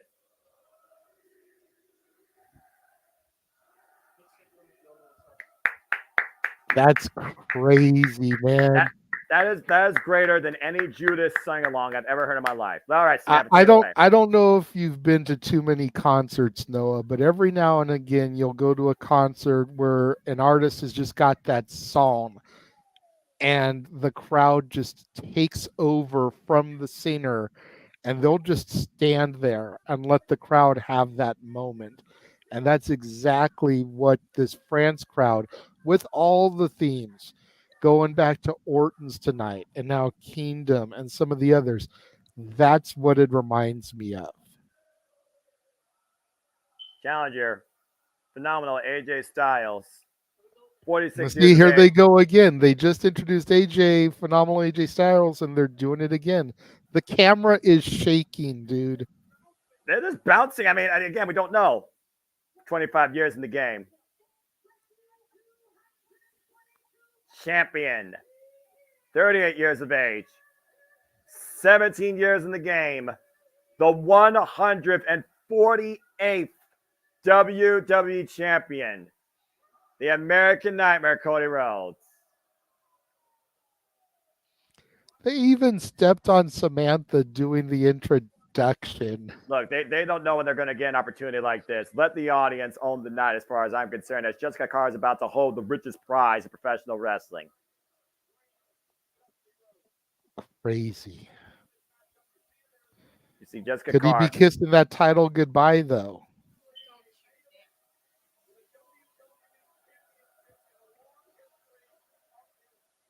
She's also the first female referee to officiate a WWE Championship main event.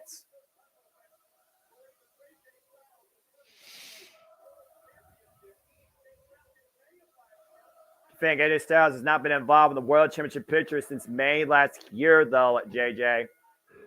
The reigns were underway. Cody's just taking it all in. He's kind of chuckling. AJ staying in character like a true heel. AJ said it last night. I mean, again, is Cody focusing more on all of this versus AJ Styles? Again, it's the first time ever these two are locking up right now. And Cody even said it's not a dream match. It is his first, but it's also a must win. I almost feel like, though, it could be the same thing for AJ, because I do wonder, again, a guy that's at like the tail end of his career, even though he says he's in his prime, you got to consider if AJ's going to have another chance at this after tonight.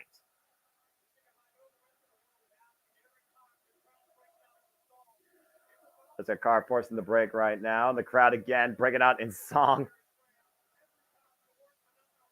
I hope people don't get like a headache from the jumping camera effect here, because this crowd is going to own this match.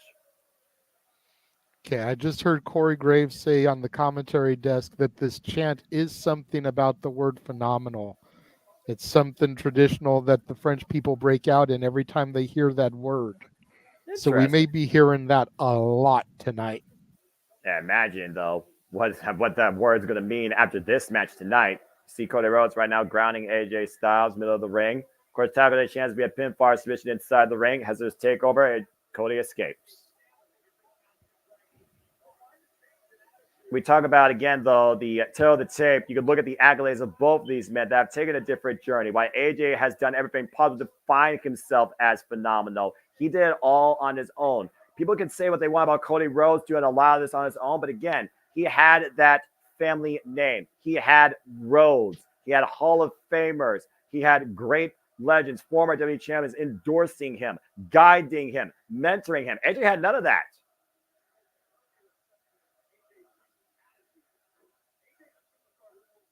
Nice headlock takeover there. And this newfound attitude will actually pay dividends for AJ Styles. And again, right now, both men working on the mat. Good escape there. Side headlock takeover again. Of course, we know AJ Styles, JJ, won this opportunity, beating LA Knight after winning a triple threat qualifier against Kevin Owens and Rey Mysterio.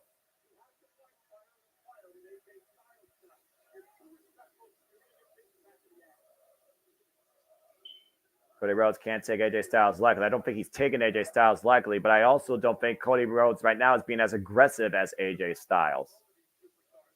Standing switch, exchange here in the corner. Cody driven to the corner right now.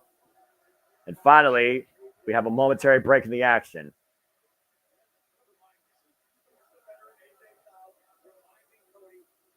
AJ Styles, of course, veteran experience. Oh my gosh!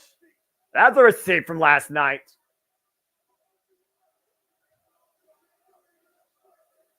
Big Cody just reminded AJ exactly that he is 100% focused on how important it is to beat him in this match, not just compete with him, JJ.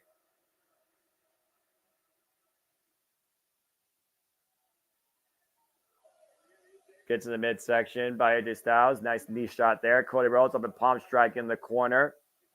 And Styles right now and Cody teeing off on one another in the corner. That bitch chop. Again. Sakar trying to force the break. And AJ not letting go of this assault. Side headlock. And once again, the agility on display here. And drop kick! It's a perfect drop kick by Cody Rhodes. Oh! Now mocking what AJ said to find Cody Rhodes the last time he was here. Shades of Stardust, JJ.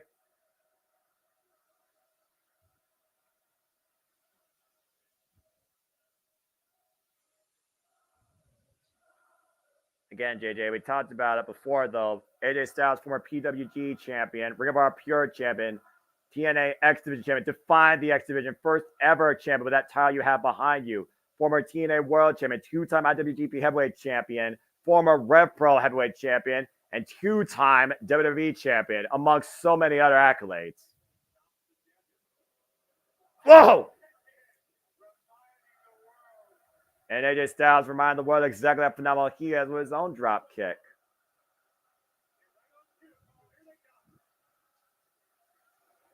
AJ is focused. This arena, once again, with that phenomenal chant to your point earlier. And oh, man! Back body drop by Rhodes.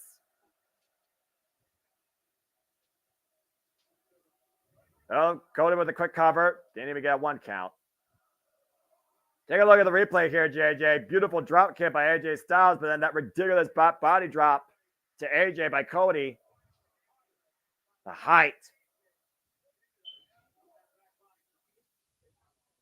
Once again, front face lock. Now AJ.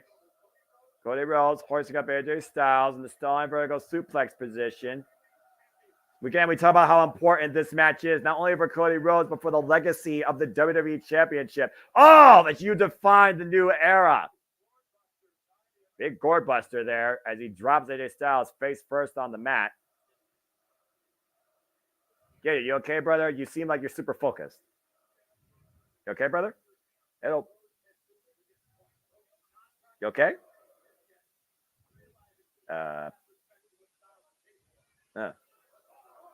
Oh, okay.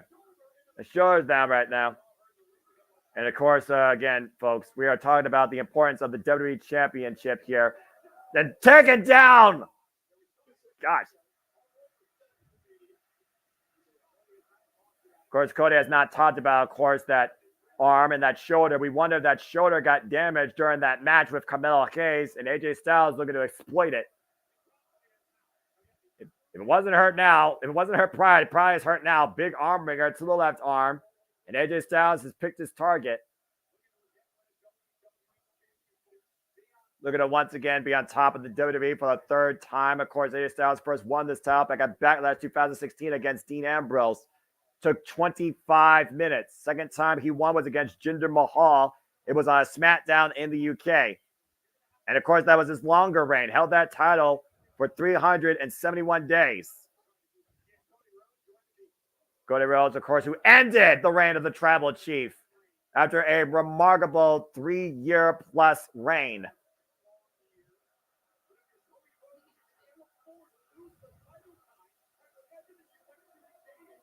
To the point made earlier in our pre-talk conversation, folks.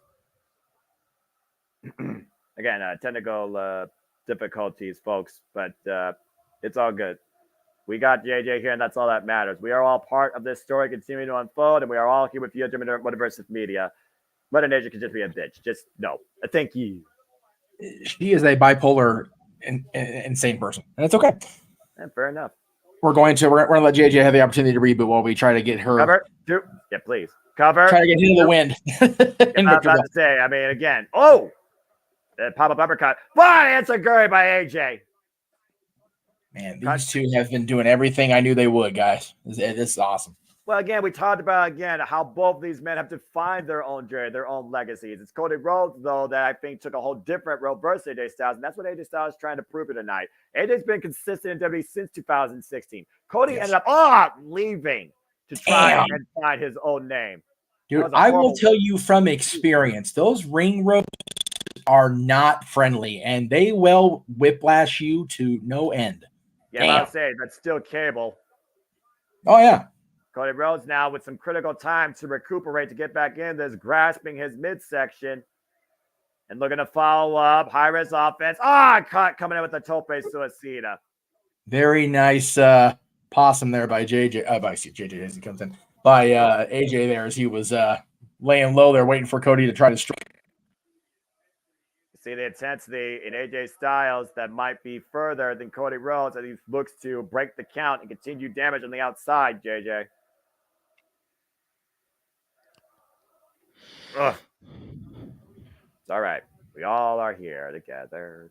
The French commentary are asking AJ to leave their table alone. That's not going to happen. Oh, no. Why do you mess all shit up? We don't have anything with you. Well, the French announce table is about to learn why there's a reason there no longer has been a Spanish announce table. That's right. Jessica Carr right now offering a lot of leeway here for our WWE Championship match. And Cody driving AJ to the steel ring steps. Well, you figure she has to. This has become so much more than just about the championship, Noah. This has become so personal between these two guys. And Jessica knows if she calls a DQ that the crowd's going to fart on it. Well, I think the last thing you want to do in a crowd like this is cause an international incident. Right. Styles back to his feet, crawling his way up on the apron, and Cody Rhodes meeting him there.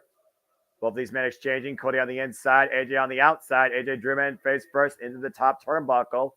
Of course, some of Cody Rhodes' legacies include IWGP United States Champion, NWA World Champion, Ring of Honor World Champion, and of course, former inaugural AEW TNT Champion. Yeah. Uh-oh. Both men with a superplex idea out of the corner here. Body shots. Cody Rhodes on the inside. AJ Styles on the outside. Second rope. It's dangerous, Noah. Very high risk for both. Whoa! Got Oh! AJ hooked. Oh, Lord. Cody Rhodes changing position. Oh! AJ able to escape, man. Cody Jeez. with a bad landing. Man, that looked ugly. He ripped Cody down from the corner. He did. He completely got behind him and basically just ripped him back to the mat. Cody's got to be hurt bad after that. That was a I'm very hurting bad watching him ride around. Jesus. Cody Rhodes right now hoisting up electric chair position on AJ Styles' shoulders. Oh, God. Again, there's that veteran instinct, Noah. AJ's been in the game so long. He saw the back get hurt, and he's going right after it. AJ Styles knows that he's in the control right now. Let the audience not get into his head.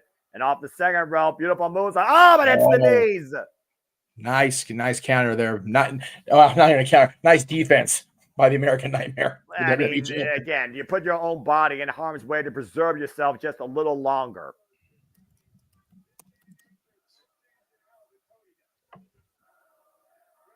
Critical moment here in this match. AJ Styles, but now trying to get air back in his lunge. You saw the way he was grasping his ribs there. This, of course, for the undisputed WWE Championship. Just an amazing, great match. Great way to end the show. WWE Championship on the line, as it should be in the main event. I mean, Running shot by Cody Rhodes right now. Both these men teeing up. Cody trying to get the better of the exchange, and as they should do at WWE PLEs, the WWE Championship should be in the brightest light in the main event spotlight. Irishman reversal by AJ, thrown off the ropes again. Takes, right AJ, but didn't take him off his feet. And up and over. Cody trying to pick up speed here. Whack! Got a power slam. Shades of his Viper-like mentor there, Noah. Big old Randy Orton power slam there. And the audience giving Cody Rhodes that shot of adrenaline that he might need to continue here. Cody Rhodes fired up, now looking for the disaster kick. He got it. Maybe Cover he got to it. retain the title. 2 count. Yeah, he didn't quite get all of it on that one, Noah.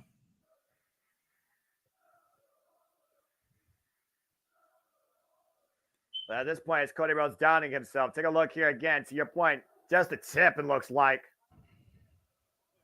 Can Cody Rhodes rise to the pressure of what it means to defend the WWE Championship versus hunt for it?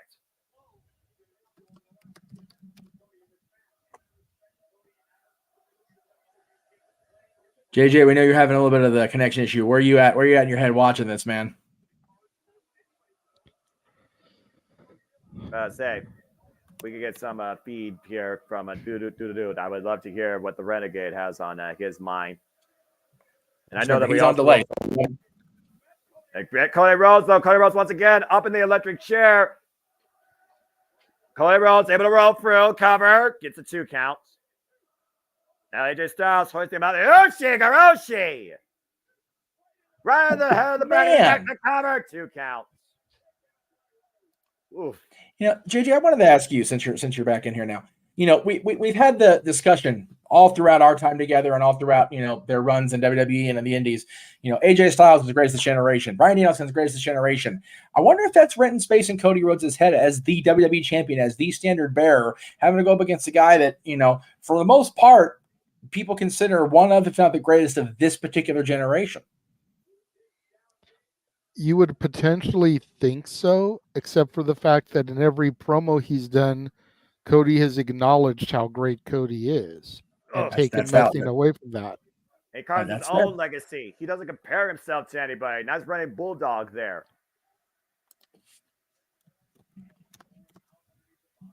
Veteran instincts. AJ Styles running underneath the bottom rope to the apron on the outside, not allowing Cody Rhodes to further offense or go for a cover. First, we know that AJ Styles has to pin or submit Cody Rhodes to become the WWE Undisputed Champion. Yeah, that's right it. Now, he has to pin the champion. That's how this works. You got to pin the champion. Oh my God! God in heaven! What? Oh, okay. AJ Styles dropping Cody Rhodes on his damn head on the apron. Hardest part of the ring, as we always point out. Yeah. Cody hasn't moved, by the way. AJ Styles is just stirring as he gets up to his knees with assist the French announce team. Take a look at the replay here. Gosh! There's the replay. That was sickening. Noah, why don't you go ahead and pause for about a second and a half to let JJ catch up? I think I did. As I saw the top of the neck and shoulders, AJ's back inside. Cards up to 3. Cody's still outside, though, and AJ bringing the count again. Cody, though, catching AJ. Boom. And AJ up high, planted through the announcement with a power bomb.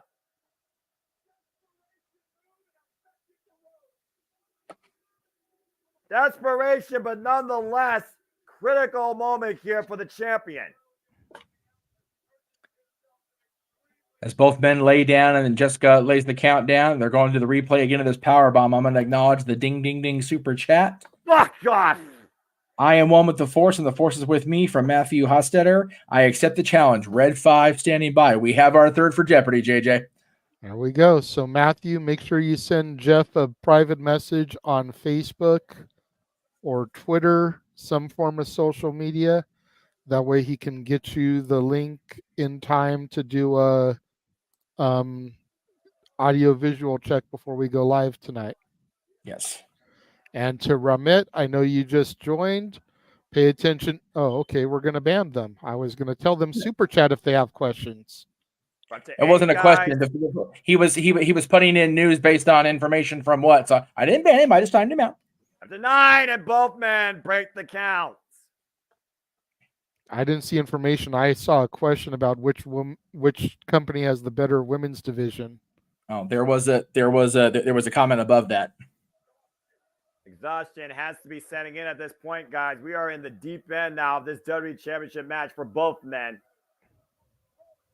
Rhodes up as well. AJ Styles, both men meet in the middle. AJ answering with a forearm shiver. Cody answering back. Ooh. Let's see you get the better of this exchange. Fatigue has to be setting in. Cody driving forward with his right. Meeting AJ, both men holding each other. Oh, God! Damn! Both throw kicks at the same time, taking each other out. Yeah, and both men down. The Prime brand's gonna be like, all right, we got the champion challenger directly across our brand. Get that shot up. Just kick the hell out of each other right over the logo. That's why it's there, kids. Cody looking to rally. AJ Styles looking to once again become the WWE champion.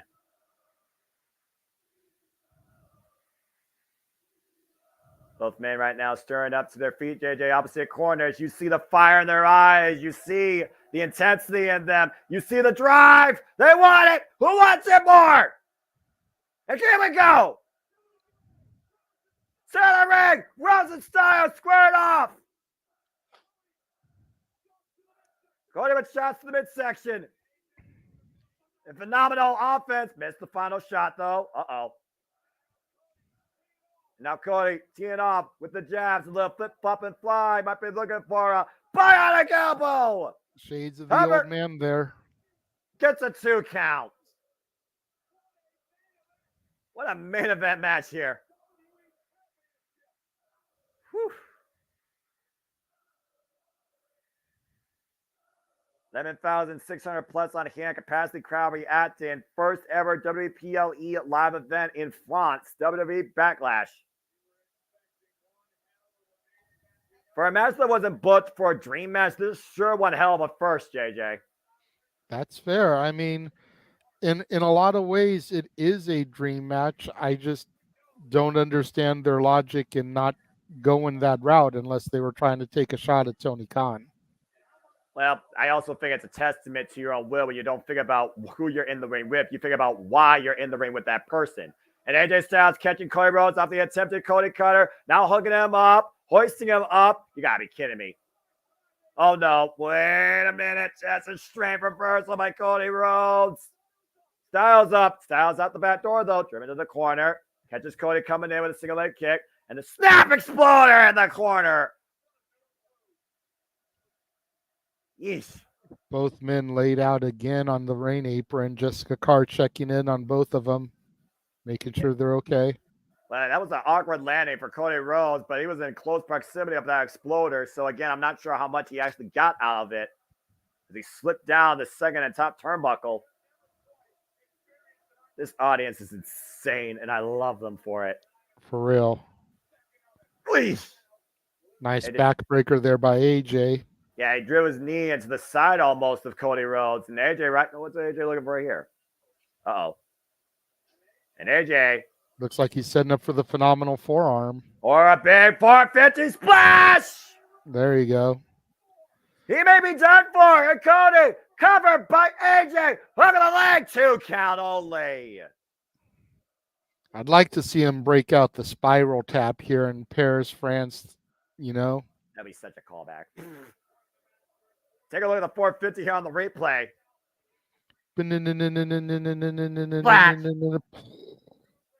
Golly. Beautiful 450 splash, knocking the win out of Cody Rhodes, nearly claiming his 3rd WWE Championship. But we're learning a lot about Cody Rhodes tonight because we never seen him in this capacity, JJ. That's true. He may have finished the story, but can he continue his new story? And up on the shoulders. Oh, God! Burning hammer! Damn! Cover! What? We kicked out of 1! Cody is fired up here. AJ can't believe it!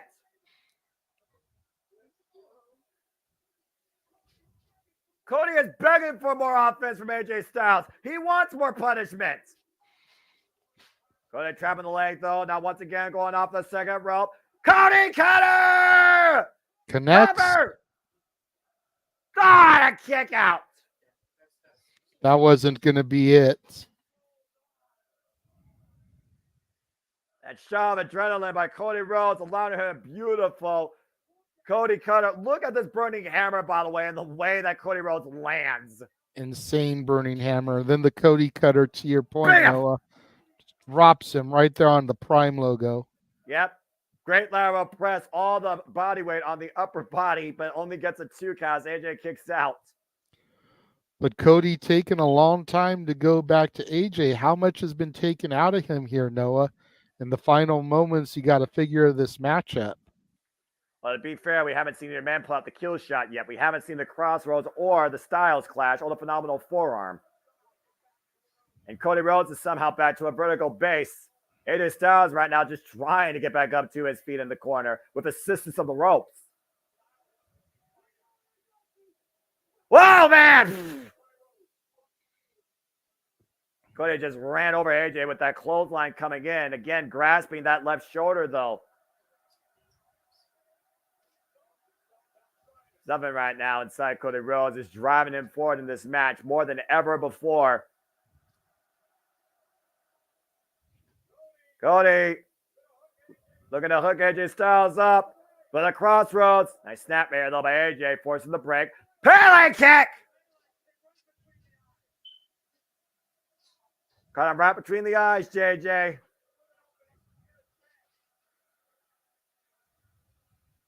AJ with a critical moment here, creates an opening, sent up and over, lands on the apron though, catches Cody coming in with the forearm, and you called it earlier, and the elbow pad's off, and AJ might be looking for it. Is number 3 here? Oh! Right into a super kick.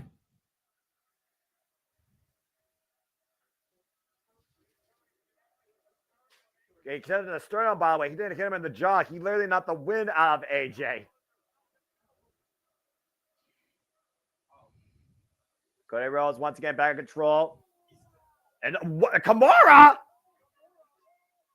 Definitely something different for Cody Rhodes. Well, considering one of his greatest rivals at this stage almost took his arm with that very move, might I add, Brock Lesnar last year. And this would still mean that Cody would retain. He's got that double wrist lock in firmly. That arm might pop. Shout out to Brock Lesnar, who of course showed Cody Rhodes respect last year at SummerSlam. Cody had his arm broken by this move twice. Styles trying to work his way out of it, though, trying to get up to a vertical base.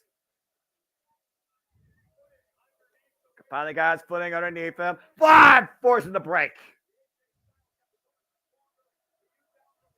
Talk about how AJ Styles has got an incredible physical condition since his return. Now hooking up.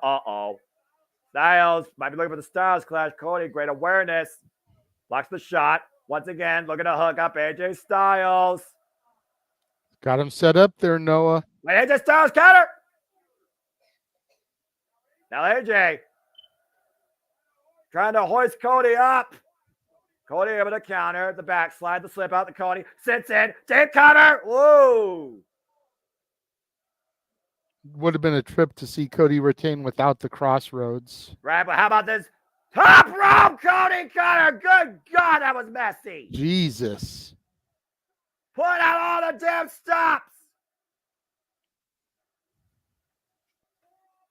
They are on their feet in France.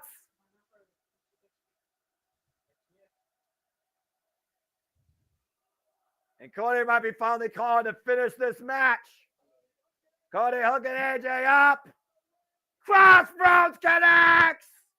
Cover to retain. Cody has done it. And Natalie breathes a sigh of relief.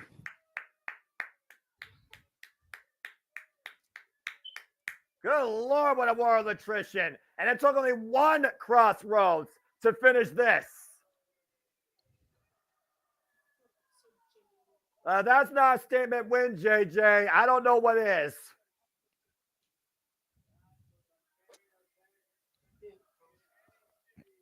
Really That good match there.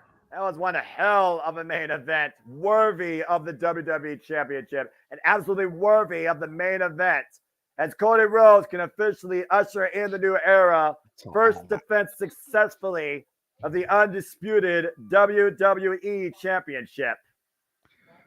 Uncle Jeff will be proud. Natalie threw her arms out for the woe there during the finale. I want to give a shout out to the most graceful voice in the Gemini Multiverse media, Natalie. Hope that she is doing well. Looking forward to next time you show up.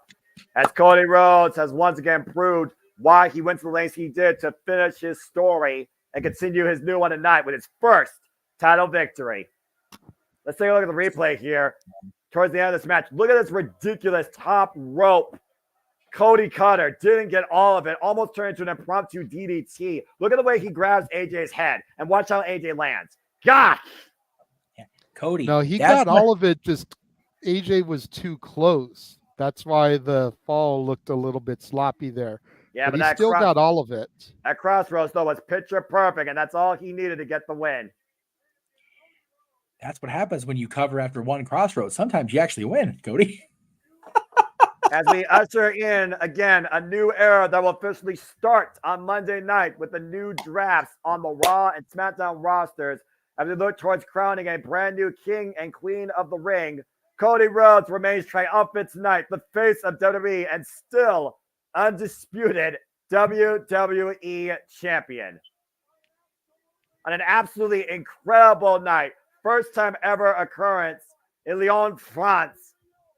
Thank you, Leon. Thank you, Jeff Missionary at Multiverse Media. And thank you, folks, for tuning into our coverage. This has been WWE Backlash. For the Renegade Wrestling, JJ Williams, and for the man's name of Marquis, Jeff motherfucking Meacham. I'm the Cement Noah Foster. We'll see you next time here at the Gemini Multiverse Media Live Watch event schedule for WWE King and Queen of the Ring. Dean, Dean, Dean, winner, winner, chicken dinner.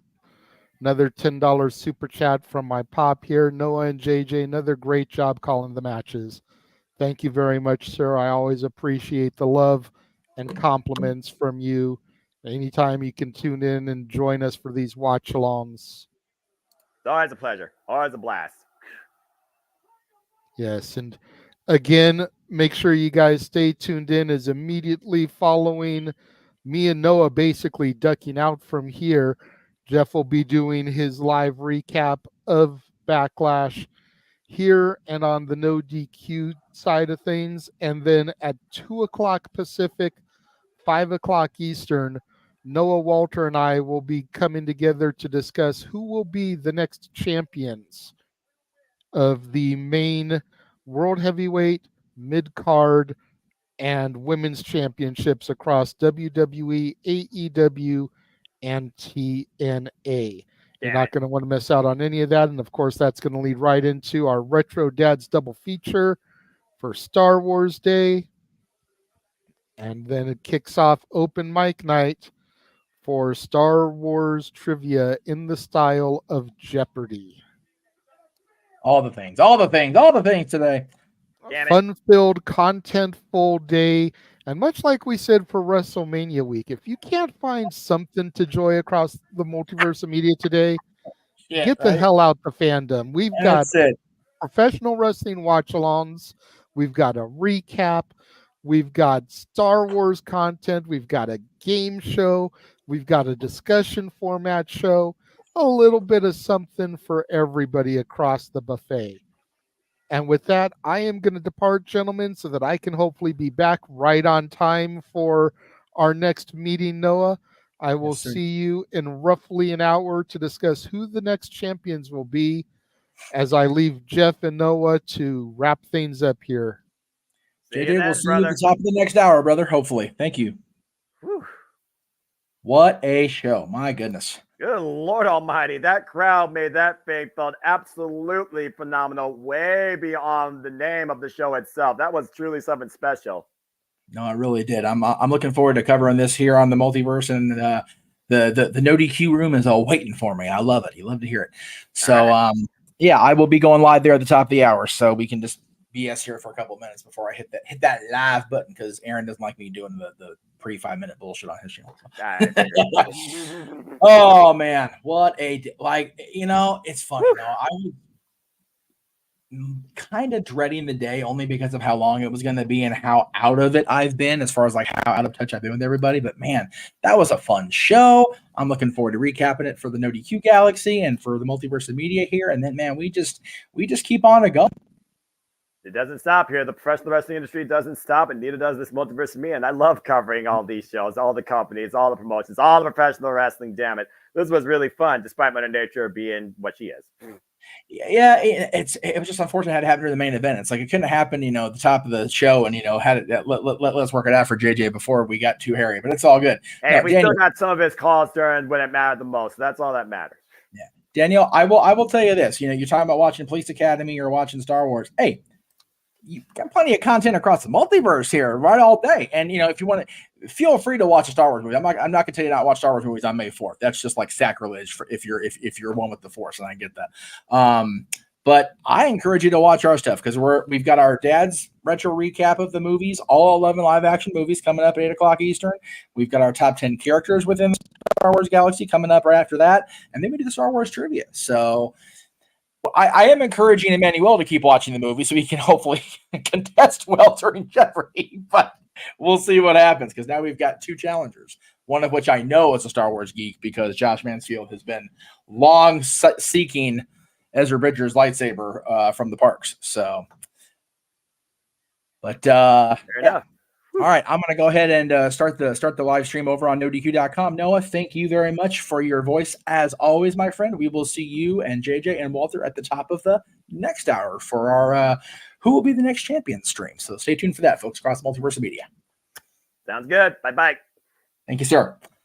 All right, let me get this thing set up here, because I don't want to keep them waiting too long. We're going to go ahead and take this down now, and going to switch over to the miscellaneous so it looks uniform, even though it's not really. Perhaps it'll do what I want it to do over on No DQ. I don't know. Whatever. All right. So let's see if I take that down. What does that do? Okay, that'll work. All right. All right. Multiverse. Stand by.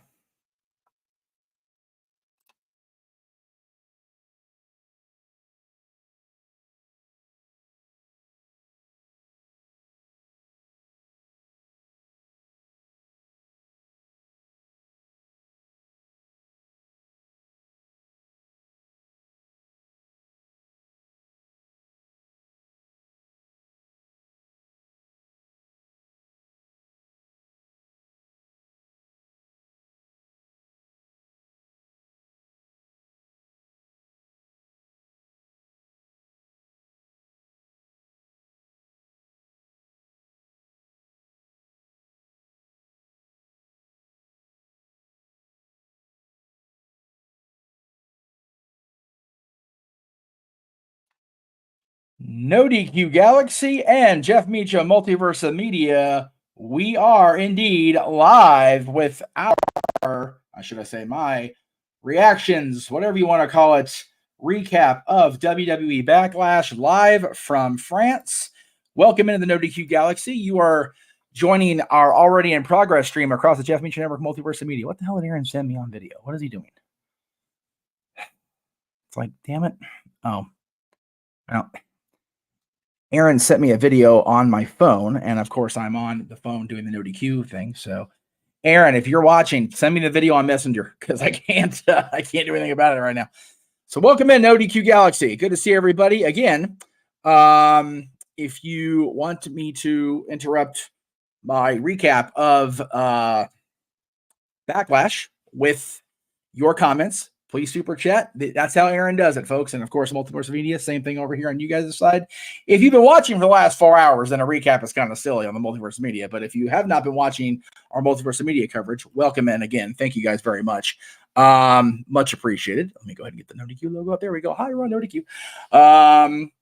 So yeah, let's just get into it. Let's go ahead and do the thing, folks. We got we started off Backlash with the tag team, the big tag team match between the Bloodline, Tama Tonga, and Solo Sikoa taking on RKO, Randy Orton and Kevin Owens.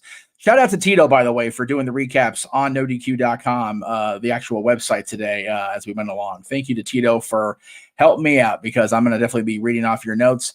So Owens completely milked the crowd during the entrance. It was really cool to see. The crowd sang Orton's song along with him. The Bloodline heavily booed, and there was a "We Want Roman" chant, which I thought was pretty cool.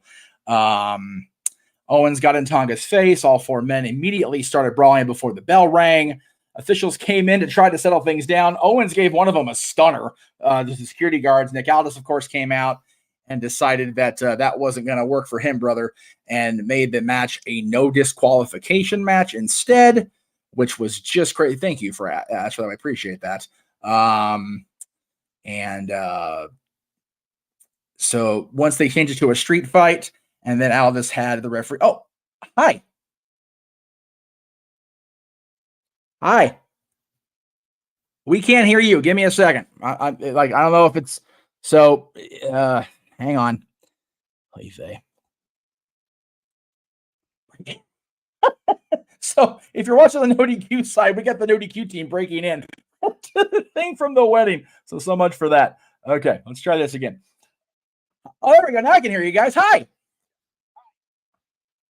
Oh, that's what's going on. Okay. It's an invasion. Hi, boss. How are you?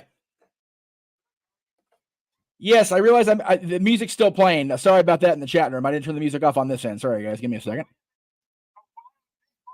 Oh, it's a big baller G invading the stream. The people watching the Multiverse are going, what is going on? Because I'm doing this on both streams. That's funnier than hell. There we go. Christ. So anyway, for those of you watching the No DQ stream, they're actually breaking in from Virtue's wedding. So since there's so many people watching, you can see it's almost 300. Yes.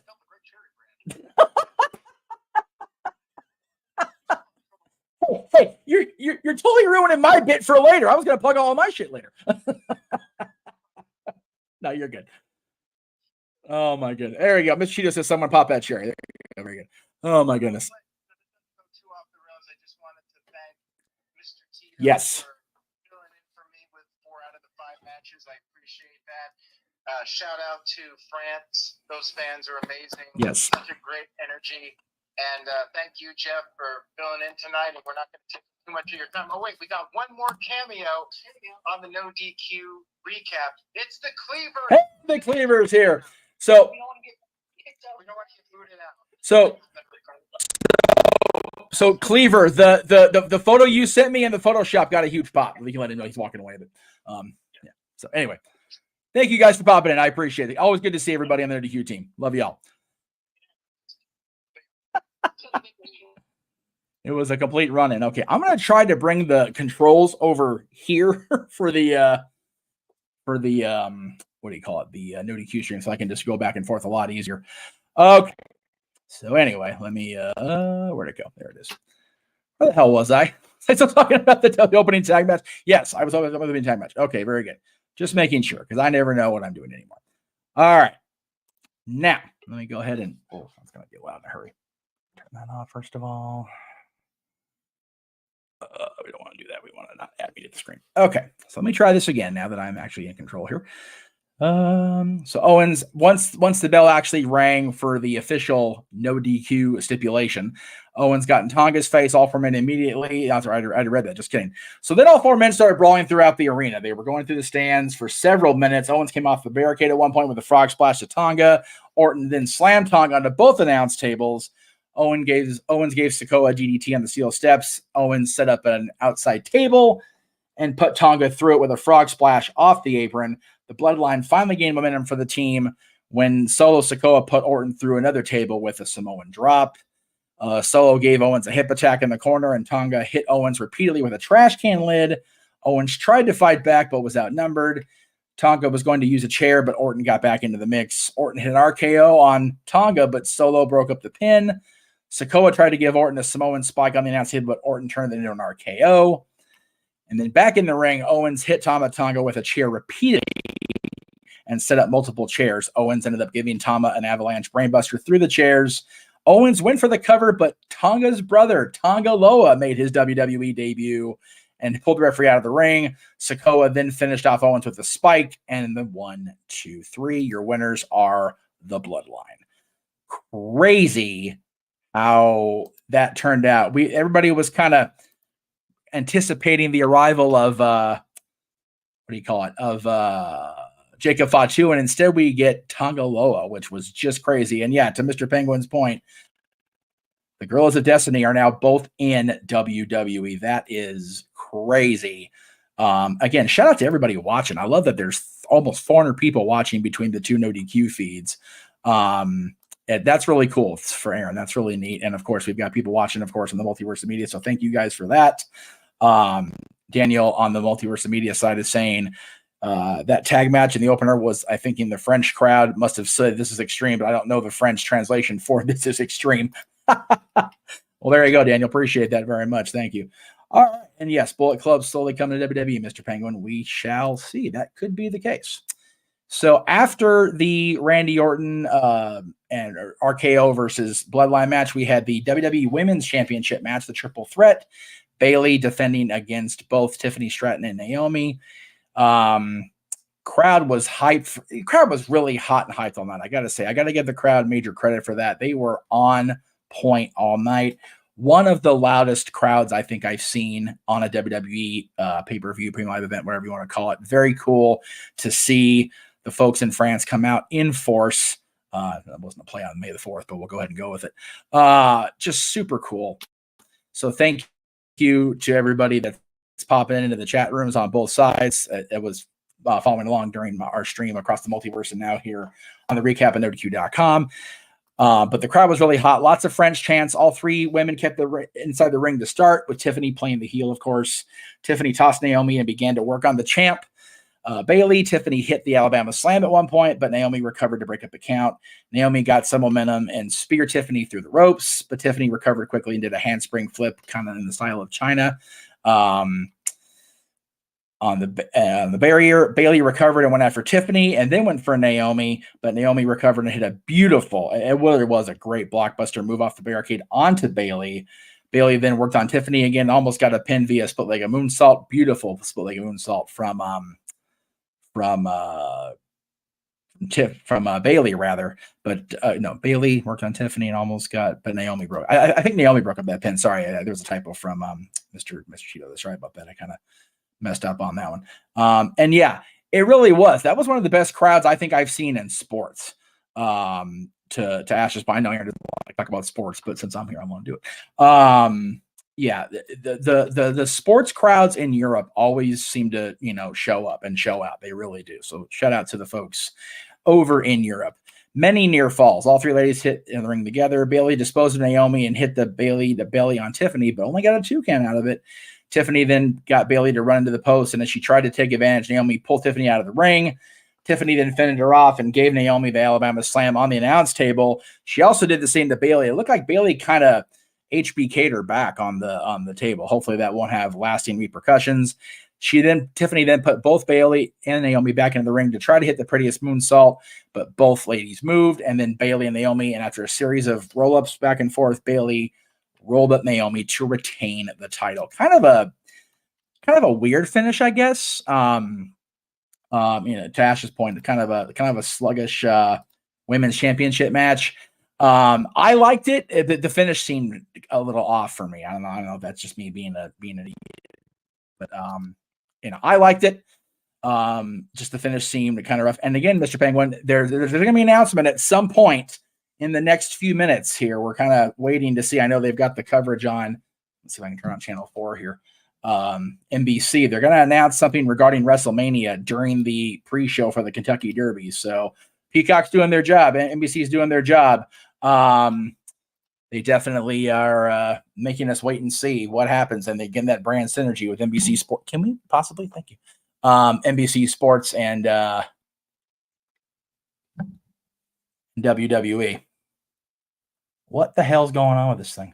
Okay, I'm gonna let it be for now. It's pissing me off. All right, so the next match, and yes, again, earlier, love seeing the Girls of Destiny. That was really cool to see them in WWE. Hopefully, we get to see more of them doing their thing together. Okay, the remote control was just being spastic. That's what that was. Okay, just making sure. So then we had Damian Priest defending the World Heavyweight Championship against Jey Uso. Man, Jey Uso was over like Rover here. My goodness. Right before they went to the hype package on this. Whoops. That's not what I wanted to do. No, go back. Jey Uso was kind of standing there, kind of getting himself, psyching himself up, doing the thing. And the Bloodline walked by and glared at him. And Paul Heyman walked by and really just kind of shook his head, kind of like in worry, I guess, for lack of a better term. So hopefully we will get more of that in the weeks to come. I still want Jimmy to come back and, maybe try to shore up his allegiances with somebody, and maybe we see that Usos versus GOD match.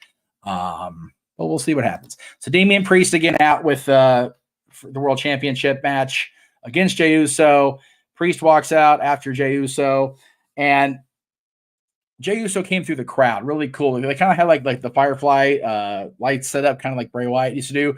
They weren't doing the Bray Wyatt entrance, obviously, but they kind of had him doing a similar light up scenario, and everybody was yeeting like crazy. It was fun to watch. Pretty cool. Jey came in the ring. The French fans were the crowd was so into Jey, and Jey was playing it up to frustrate Damian. You could see Priest. Priest had a lot of frustration in this match between the crowd and his boys, especially McDonough, getting involved. We'll get to that in a little bit here. Very disgusted by the fans here. The world champion is started methodically working on Jey. Sorry, I almost said JJ. After driving Jey into the barricade, Jey got back on the offensive and continued to heavily play up the yeet chants as the Germans love David Hasselhoff. Here's the French love Jey Uso. That's a direct quote from Mr. Tito on the coverage there. JD McDonough then began to interfere, and as Priest is highly upset at the interference attempt and yells at JD. He was distracted enough to allow Jey Uso to hit both men with a super kick, almost defeated the champion. Both guys were just exhausted. They were beating the hell out of each other all throughout this, trading punches and kicks back and forth. And the French fans were yeet, no yeet, yeet, no yeet, back and forth. Priest almost got the win with the Razor's Edge. I don't know if he has a different name for the Razor's Edge than the Razor's Edge, and if he is, I don't know it. So forgive me. But anyway, where am I? There it is. There we go. So after that, close 2 count on the Razor's Edge. Like I said, Balor tried to interfere and Jey fended him off, and then Priest hit a clothesline and hit the South of Heaven, but only got a 2 count, and the fans were amazingly appreciative. I think they were chanting "This is awesome" in French. That's what Tito said. I think that was they chanted in English. So we did hear "This is awesome." Priest hit some more kicks and was sizing Jey up for another kick, but then Jey had some super kicks of his own. Jey Uso hit the spear and then the Uso splash, but JD McDonough put Priest's foot on the rope for a 2 count. The French fans were chanting asshole at JD. Jey Uso takes out McDonough, but then as he returns to the ring, Priest is ready, hits a super south of heaven from the top rope for the 1, 2, 3, retains the title. But as Balor and McDonough go to attack JD after, Priest pushed both guys off. So definitely dissension, a little bit of problems within the Judgment Day here, as the bloodline seems to be re-strengthening in the absence of Roman Reigns. We've got the Judgment Day once again having their issues, but Damian Priest, regardless of the feelings, is still the heavyweight champion of the world on the Raw side of things. We then had our women's tag team title match. Prior to this, the French announcer came out to the ring and announced that the Backlash event following SmackDown's record-breaking gate on the previous day just set an all-time WWE record for any arena event. So think about that for a second.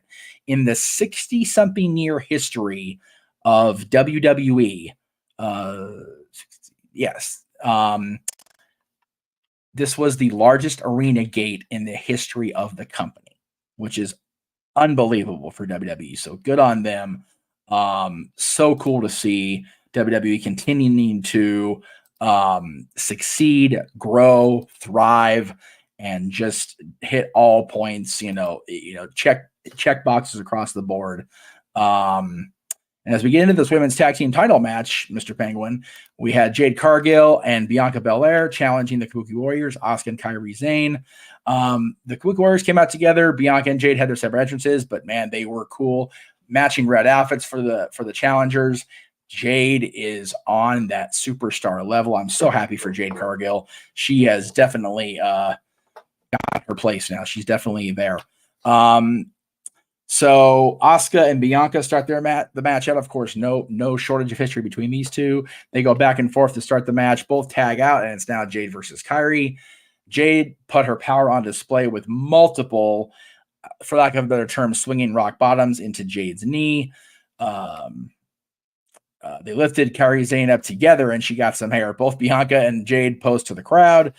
Bianca would soon get caught on the outside by Asuka when she wasn't looking, and then became the babyface in peril, for lack of a better term. Kabuki Warriors took turns working over Bianca Belair with multiple tags and double team moves, while always preventing Bianca from getting that big hot tag. Once she got the hot tag, of course, Jade Cargill went on the offensive with a beautiful springboard cross body block on both Kabuki Warriors and delivering multiple clotheslines and splashes. I thought it was going to end up being a squash. I really did. So then Jade faced off against Kairi Sane, but the double team of the Kabuki Warriors laid it into Jade Cargill some more, while Bianca was still down the outside following that hot tag. Bianca then returned to the ring, and the Kabuki Warriors both had them in arm bars. Looked like a little confusion there on who was legal and who was not legal. It ended up being a close 2 count. The Kabuki Warriors then got the advantage back and hit the insane elbow from Kairi on Bianca Belair. Jade Cargill made the save. Both Bianca and Jade Cargill then overpower the Kabuki Warriors, hit their trademark finishers. I forget what Jade Cargill calls the glam slam, so forgive me, Jade. I apologize. I don't know what they call it, but she hit the glam slam. Bianca hit the KOD, got the pinfall, and we have new women's tag team champions. I believe Bianca was previously a SmackDown champion or a tag team champion. But I'm not 100% sure. If she has not been, then I believe this does make her a Grand Slam because she's won both the Raw and SmackDown. I don't know if she was NXT champion. I don't remember that, so forgive me for that lack of knowledge as well. But if she won an NXT championship, then this is her Grand Slam win. Yes. And, Jade does feel like a superstar in the making. So it's, I think they're leaning on this, Ash. I think they're going to go to WrestleMania 41 with the two of them in the ring together. So definitely going to, be a fun build. And so I have Matthew, who is going to be on Star Wars Trivia tonight on the Multiverse of Media. Coming, she's Triple Crown champion. She was never an NXT champion. Okay, I didn't think so, but God, my brain just kind of is what it is. So thank you for the confirmation on that, Matthew. I appreciate that. So then, of course, we get to the WWE Championship match. It was so awesome to see these two guys who I have watched for so long. Of course, Aaron and I got to see a lot of AJ Styles in PWG back in the day. We've watched Cody Rhodes kind of, make his own way after being stuck in the, for lack of a better term, the Stardust purgatory toward the end of his first WWE run. And it was just absolutely crazy. So over on the Multiverse of Media coverage, I've got Matthew Lauro saying, good matches tonight. The crowd was good at the beginning, but at the end, it was getting kind of annoying. As a French speaker, it made no sense. Okay, well, there you go. So we have somebody who speaks French commenting on the crowd involvement, I guess, for lack of a better term. So Cody Rhodes and AJ Styles came out, man, great hype package for these two guys. Great, unbelievable atmosphere.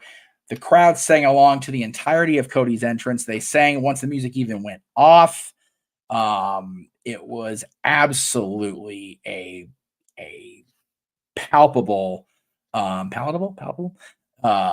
environment. You could hear that. I made sure I was off screen during our coverage, and I hit mute on the computer so it wouldn't go through. And just listening to that crowd sing with Cody's song, sing after this music ended, very much in the vein of Judas back when they first started doing it with Chris Jericho. It was just an unbelievable moment. JJ commenting as he is making his way back. Bianca's been Raw and SmackDown champion and now Women's Tag champion. She has not been NXT champion, so she's not Grand Slam. Thank you, JJ. Appreciate the extended confirmation. Much appreciated, my brother. And again, JJ will be back here at the top of the hour here at 2 p.m. Pacific, 5 p.m. Eastern. I'll get that plug in right now if I can. I didn't put it in here yet, so I lied through my ass. We'll do it momentarily. So anyway, just everything you would expect between these two guys going back and forth for the WWE Championship. Cody Rhodes, AJ Styles, again, both former NWA champions, both long-standing champions outside of WWE and even outside of TNA. I did want to point out, our buddy James Hebert pointed out in several of our conversations that it's damn near 19 and a half years to the day since, and actually Cheeto pointed it out in his coverage, but I'll get to what I was saying. 19 and a half years, damn near to the day, that AJ Styles defended the NWA championship on a TNA weekly pay-per-view against The Dream. So it was pretty cool. And then it was 21 years ago, kind of, no. Sorry, Tito, the coverage you had there was wrong. Sorry, brother. Anyway, main event, Backlash, Cody and AJ Styles. Really couldn't make out what the chant was at the beginning, but it was definitely so loud that the actual camera was shaking, and it wasn't a dumb Kevin Dunn thing. It was actually the camera just shaking from the sheer volume of the crowd. And Jessica Carr, the first female referee of a WWE championship match on a premium paid live event or pay-per-view, however you want to call it. So shout out to Jessica Carr for that. Very cool, very big milestone for Miss Carr. Back and forth to start the match. Cody really played at the crowd and taunted AJ with some Stardust stuff as a callback to last night on SmackDown. If you saw Cody, AJ mentioning Stardust. Crowd, it was just electric and randomly bringing out different chants for both guys, reacting to every single move. AJ Styles, let's go Cody, the dueling chants made famous in the Indies. French fans were giving the wrestlers a round of applause in between moves. For just the crowd was into this match, I think, more than anything else. They were hot all night. Like I said, they were hot all show, but this match, they really got into it. They made their way to the outside and then started battling the top rope. Cody looked like he landed wrong off a AJ kind of breaking up the suplex attempt, and AJ Styles took advantage of it. It was working on Cody's back, rather. Great stuff here. Fans count in French while both men are exhausted on the outside and then barely make the 10 count. So the match continued. Fans gave us some Seven Nation Army throwback. Pretty cool.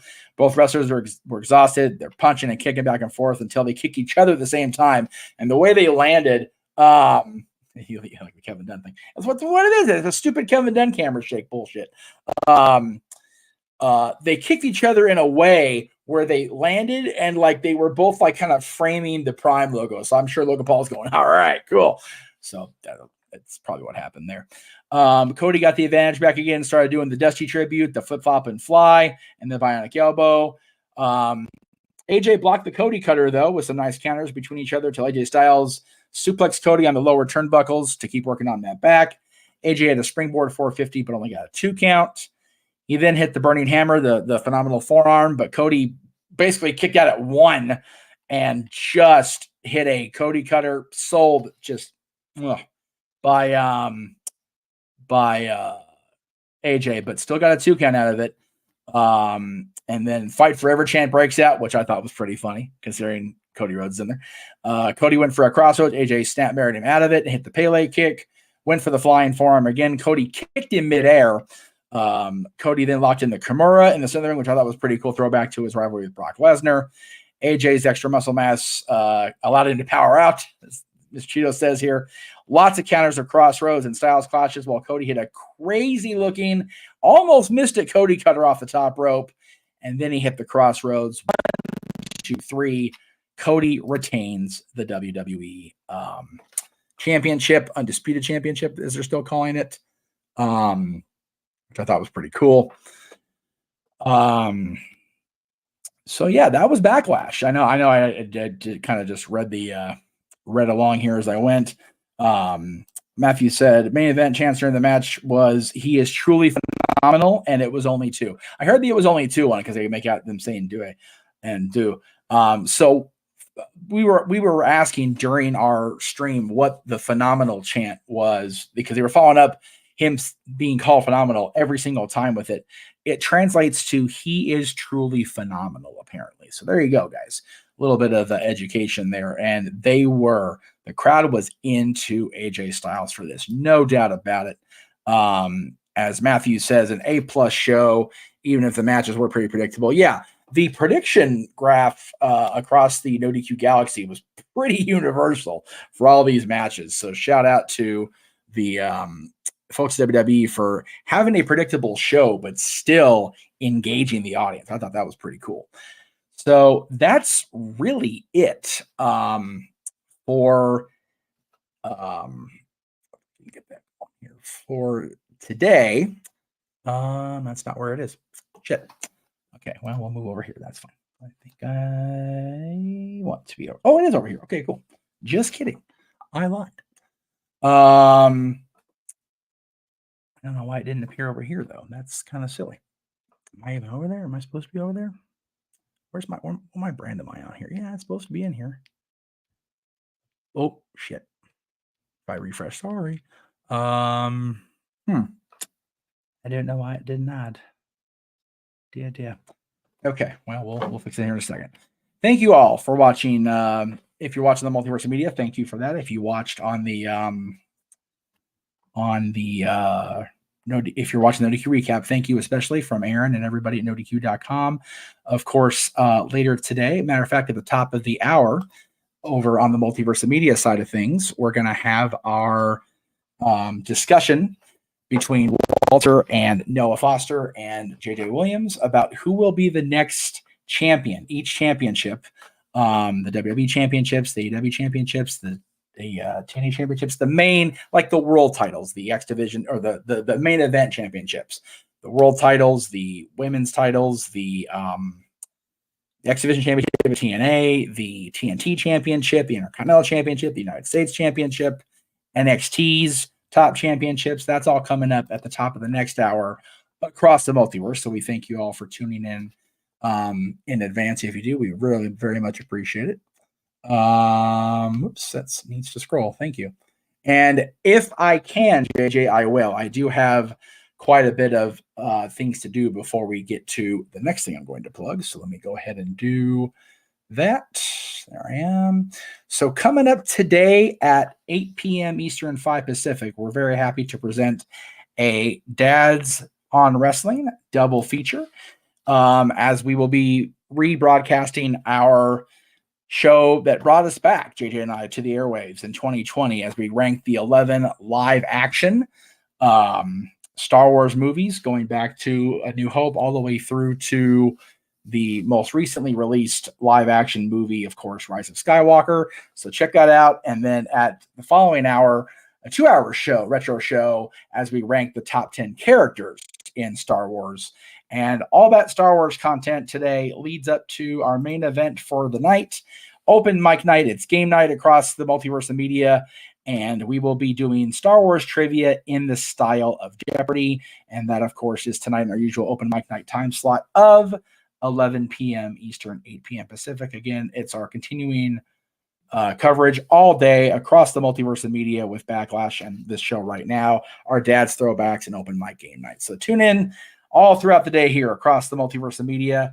And NoDQ.com will be back Monday, of course, with Aaron's recap of Monday Night Raw, the first Monday Night Raw of the new era, the post-draft lock-in, if you will, episode of Monday Night Raw. So be sure you guys tune in for that. That's really it for me across everything. So thank you guys for watching. Almost 600 of you watching on NoDQ.com's YouTube and Twitter.